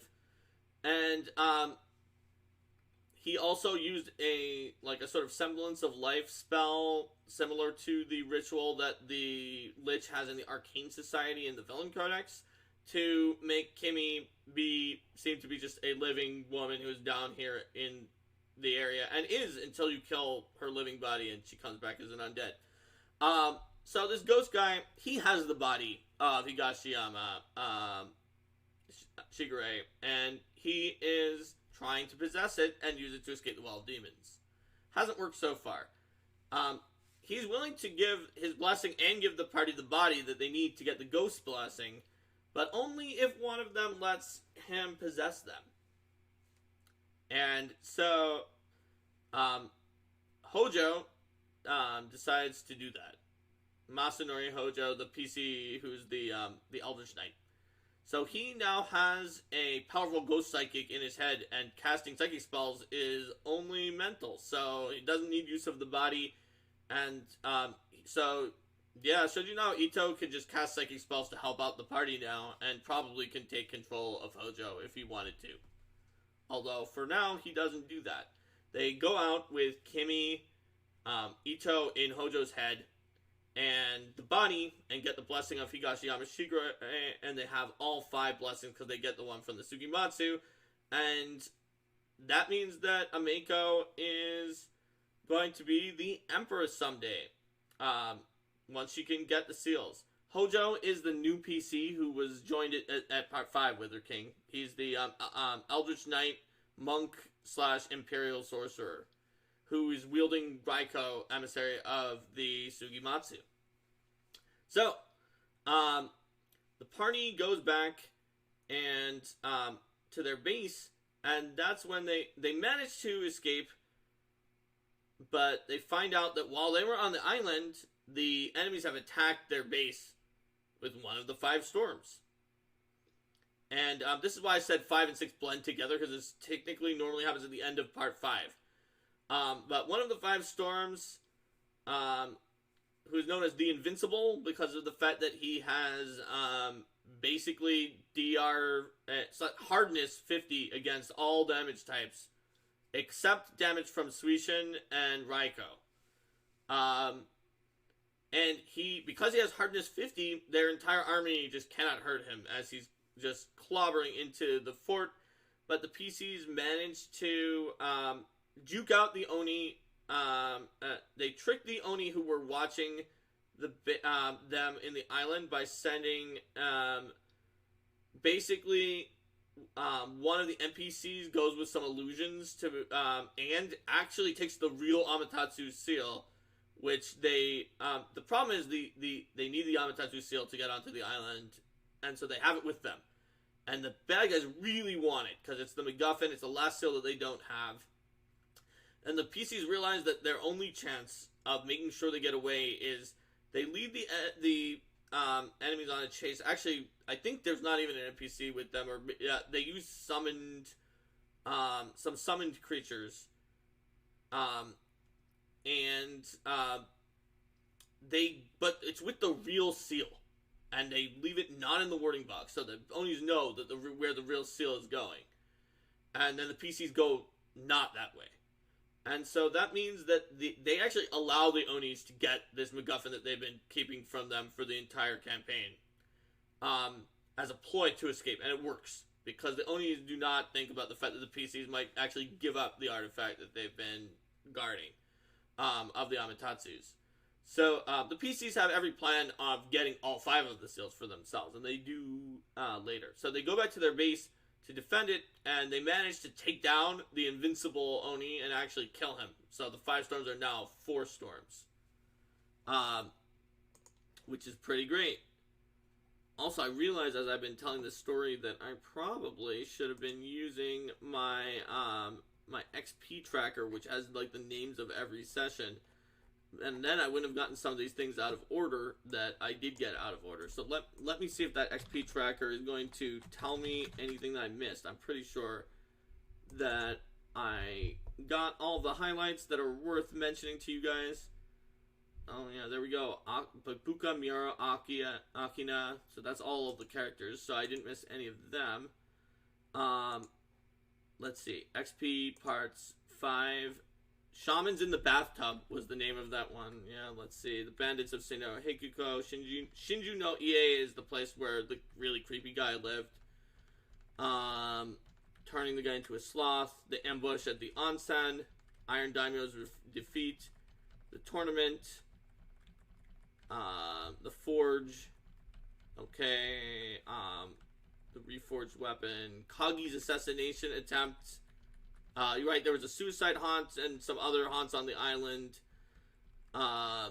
There we go. And, yeah, they got the blessing of... Suginatsu Nobinoru was the name of the one that they killed. And, so yeah, then they killed the Invincible, and there are now 4 storms at that point. And we also used... During their battle with the Invincible Oni, we used the sort of, there's a combat going on at the same time, caravan combat that I mentioned in the first episode, so you can watch that. And at this point, they were almost ready to go to Kasai again, and take down the Jade Regent. But before they did, the PCs decided to listen to Shojinawa Ito, who had a plan. How many hit points did the Invincible Oni have? Wither King asked. It was like probably only like 400. And Wither King, you say what would have been cooler with fighting that guy without the weapons that can kill him? Yeah, that would have been tricky. It was hardness 50. It applies to energy damage too. Correct, Joe. Everything they did was barely hurting this guy. Also, I believe he was immune to critical hits and sneak attacks except for by the 2 weapons that could harm him, which makes it even worse. But they did manage to take him down and save their people. So Shojinawa Ito, he had a something to tell the PCs, which was if you look at the canon for the Shojinawa family, each of the families got killed in a different way. The Teikokus, the militaristic ones, got killed by the Oni in this giant slaughter fest on the little peninsula island area where they lived. They fought to the last. The Onis lost tons of people, but they killed them all. The Sugimatsus were like tricked and poisoned and killed. The Amatatsus escaped. That's why Ameko is still alive.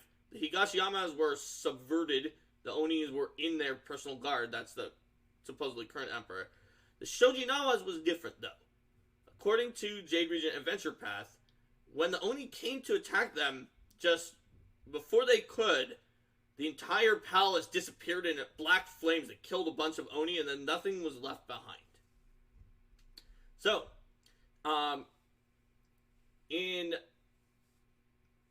my version of Shojinawa Ito, and also somewhat in canon because of a bunch of books that came out with Yoon's backstory pieces in it that are also based on this, Shojinawa Ito had set up a contingency that would protect the palace by shifting it into another dimension and black flame firebombing everything that was around, a really creepy other dimension. And people were supposed to know how to get the palace back before something terrible came in and murdered everyone who was in the palace. But do you guys remember where the adventure said, and then I told you that Shojinawa Ito's enemies erased all knowledge of the stuff that he was doing from history? Well, they also erased the button. They erased knowledge of how to get back from the palace and the fact that he had that precaution.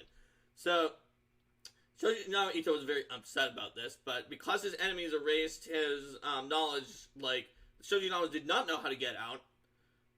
They had become trapped on this place that was sort of suspended in the ethereal plane. Little did they know, sock heels, who also are on the ethereal plane, found like these people who were panicked and on this weird dimension. They felt their fear. They used their step between ability to get in and started being really horrible and killing everybody. Also, the Grim Reaper showed up because it was funny. One Shojinawa, however, Shojinawa Kurohime, a character I just made up, because all of this I made up, was protected by her father by a magical barrier that the others could not get into.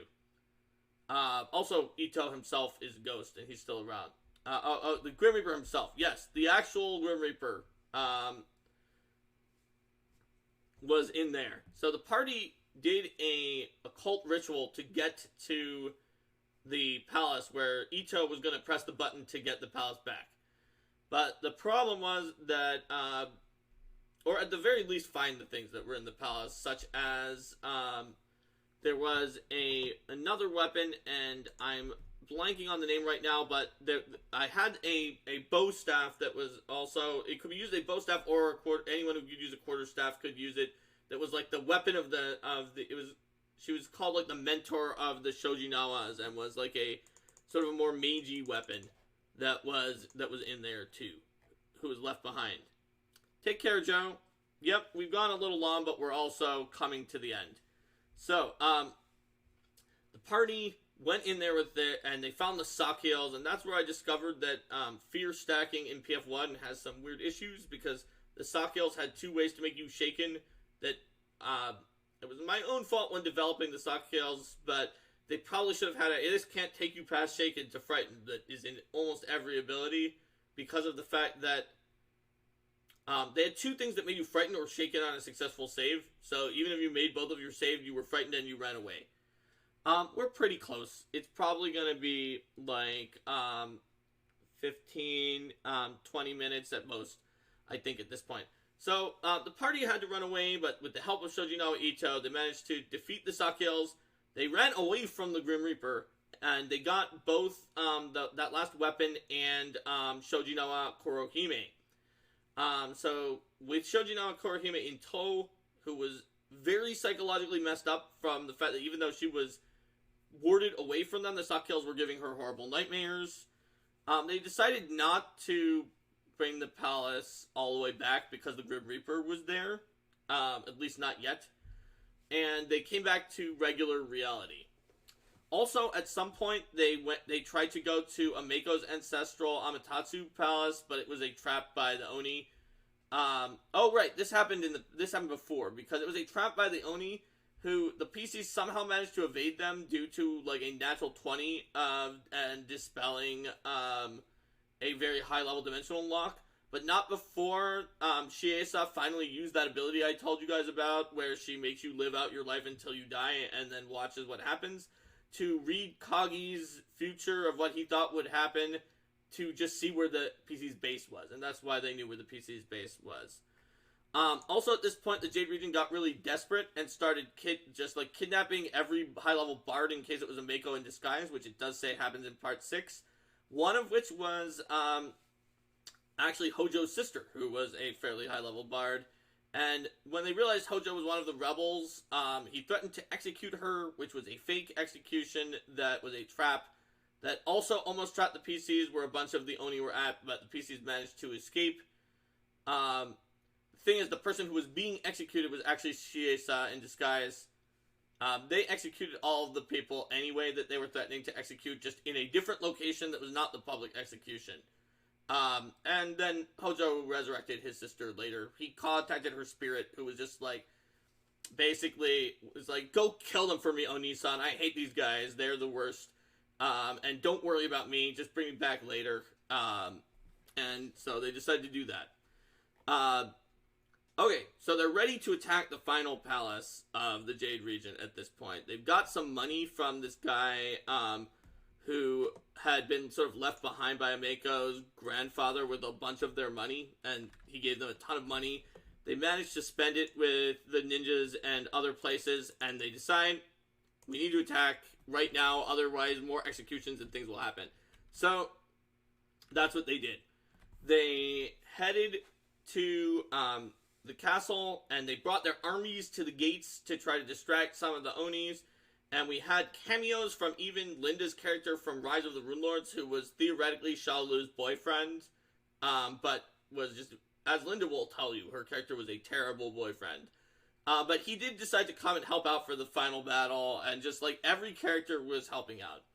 In fact, Linda's character from Runelords, who had like all of Karzu's swag, fought off one of the remaining 4 storms. The PCs, on the other hand, during the distraction, went down to the basement of the castle, made it past a bunch, like everything who was guarding it, fought this ridiculous dragon that I upgraded to a Shen from Bestiary 5 because I could, and they got these seals that they, all 5 of the seals. And in the AP, this doesn't happen, but I decided to give the PCs ridiculous powers from the seals. It was not exactly mythic powers, but they were similar. There's one for each family, and there was also one for each of 5 sort of, they were mythic-ish. They gave different abilities, like,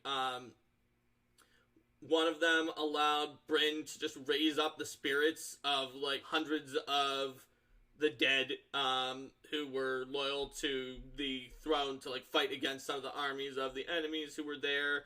There was one that was an offensive one that the ninja had that allowed him, because he was sort of the champion, that allowed him to deal damage that ignored all defensive abilities. Then the Sohei had a Guardian ability. Oh, right, there were 6 PCs and 5 families, so I gave the Guardian Dragon gave 1 to the 6th PC, and there's also 6 Mythic Paths. The Sohei had an ability that let him just ignore any offensive thing, no matter what. The Trickster, who was the rogue, had an ability to just copy any special ability of any enemy, which he used to copy the 20th level Kineticist fire abilities from the Fire Oni. And they each had one ridiculous power that they could use once, and then a bunch of static benefits. Like, the Trickster was really good at skills, etc. It was not actually Mythic power, it was based on Mythic power. So, they went up, and the ninja who had the ability to just destroy anything first used it. Basically, he did a giant rocket jump and then just destroyed all of the ceilings of the building until they were in the throne room from the basement. That very much surprised the enemies. Though, unfortunately, for the PCs, many of the enemies had the lookout teamwork feat and were near to someone who had the lookout feat. So the final encounter is normally the Jade Regent, who is a samurai, Renshi Maeda, who is an oracle, this ninja dude who's the head of, who's a Tengu, who's the head of their ninjas, who is a ninja, and Anamoramon, who is a wind guy. So it does get to be like an enemy adventuring party. So to that, I added the other 2 storms who were there that they had constantly been fighting, the fire one and the psychic, the Shiesa the Infinite. And I also added a dozen of the high-level bards that they had kidnapped, who were forced to fight on their side and give heroic finales to them. The PCs took those bards out before they could act, because they did not have teamwork feats.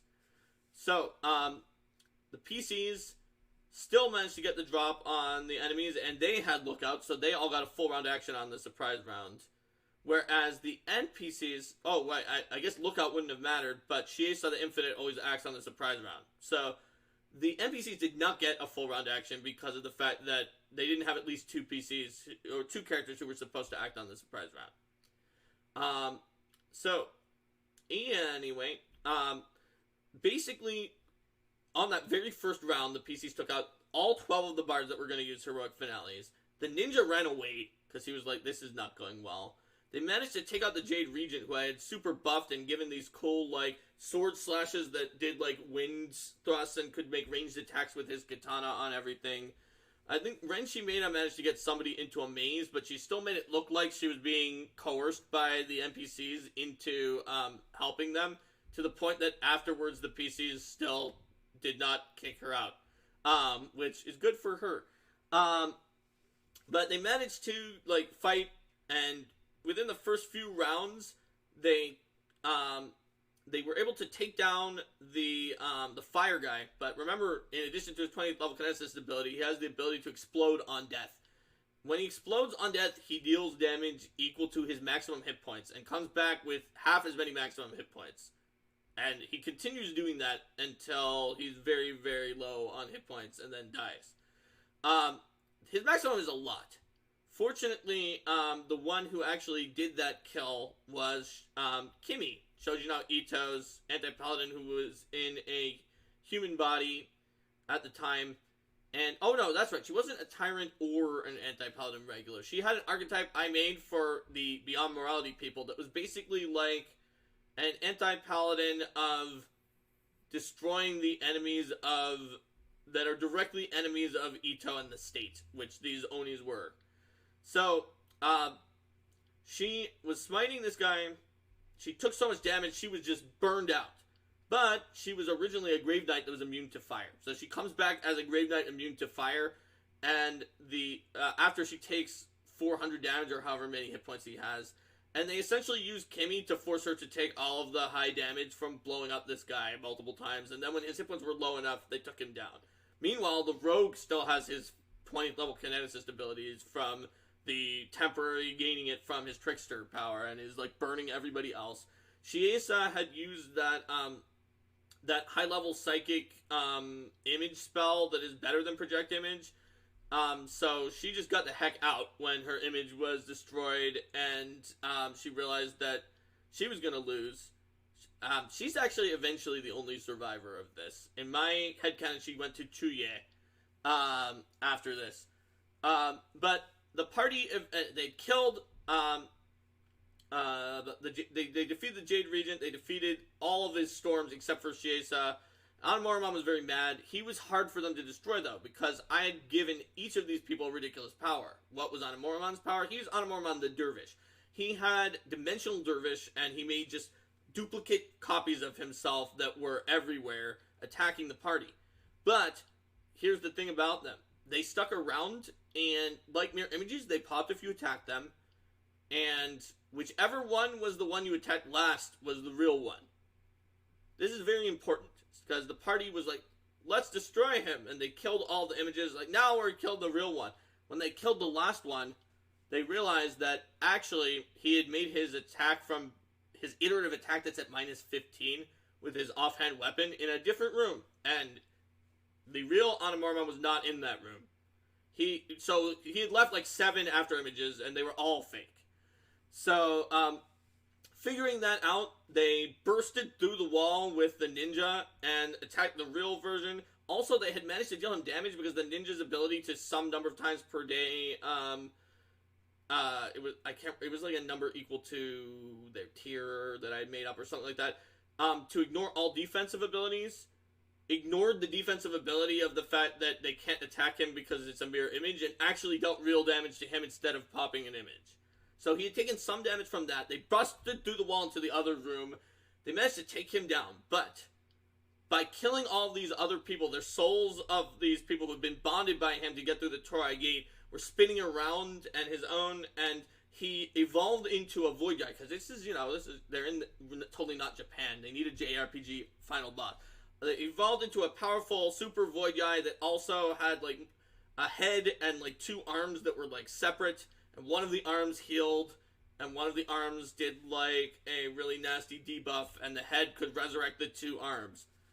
And so, and the head also just like, if it didn't resurrect the 2 arms, would do this like breath attack of void damage to everybody. So they fought the final form of Anamoromon, Void Guy form, and they destroyed that. Meanwhile, at the same time as this entire encounter, they were drawing hero cards. Go back to part 1 to hear about my hero caravan combat system, and to find out what was going on with the rebellion. So it was like, oh, on your turn draw and see the rebellion does well on this, or if a bad thing happens to a character, that character could get badly injured or killed, and it would be like, that's who died during the rebellion. But they managed to like not have anybody die during the rebellion from that. Meanwhile, the ice guy who was fighting Linda's old character found that she had a very bad match, because her ability is that her aura automatically icy prisons you, which every round, which is very bad because you get icy prisoned and then you can't do anything even if you make your save. Also, she does dazing icing prisons. But the thing about it was that Aodora and Linda's character had Karzug's Polarm glaive thing, not glaive, whatever it is, I can never remember which one is the one that they each have. And it can cast Fireball if it's mad, and it was mad. So it would burst out of the icy prison with Fireball, and he was able to take her down as well. So the day was saved. The mythic power was fleeting, and the PCs lost that. They managed to take over, and they brought back Hojo's sister. Thanks to the fact that, oh yeah, I forgot, Hojo also managed to do this psychic duel with, like, Toskatoon, the part of Toskatoon that was, like, sort of resisting, that was, like, the specters of that evil guy who had, like, really messed up with her mind were in there, and he did a psychic duel, with that, and Shojidawa Ito just sort of messed with her mind again to make it more normal. And now she's normal. Also, Ito convinced Kurohime in a similar way to stop being or to let Ito help out and make her not as traumatized in some situations, but she just to do what she wants, and he would do the ruling from her head instead of Hojo's head, which I think the player of Hojo never actually found out. And he also married her, so that'll be a fun thing for him. But so they are going to repopulate the Shojinama family. Also, let's see. All of the PCs became close advisors to Amenko. Zyobi was promised to be a daimyo of a region, and the PCs kept their promise. So there's a chaotic evil harpy daimyo in their kingdom. And I guess she can't be worse than Shikutsu Sanaka, hopefully. Kayana actually, as we said, helped the PCs, and Lissy is hoping that she won't have to keep her promise, which she made to her sister, which was that, sister, if you help us defeat these people and promise not to attack us, you can go back and genocide the Arutaki afterwards. Which is a promise she only made because she was hoping she could redeem Kadiana with the love of her sister, so that Kadiana would not want to go genocide the Arutaki afterwards. We left it ambiguous. I like to think that the Desna sister managed to help her sister, who, if you read her backstory, is all about being abandoned by her family at all moments, to not go and do that. Let's see, Marco and Kiora got their relationship a little more back on track when he banished the chaotic evil, psychopath spirit that was in him to get the extra sneak attack. Who else should I talk about? Thaisop decided he wanted to journey back. Actually, eventually, he was only there because he made a promise to the dying Madame Mavashti that he would go with, follow Koya, and Koya wanted to go on an adventure again.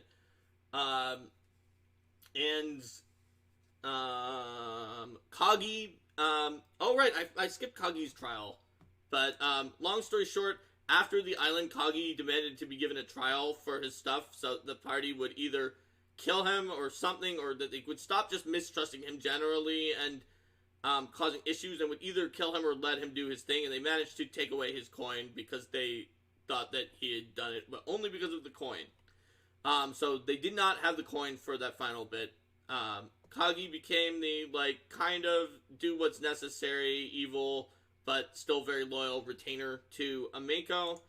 And that is what happened to our PCs. So thanks for joining me for this extra long finishing part of Jade Regent Part 3.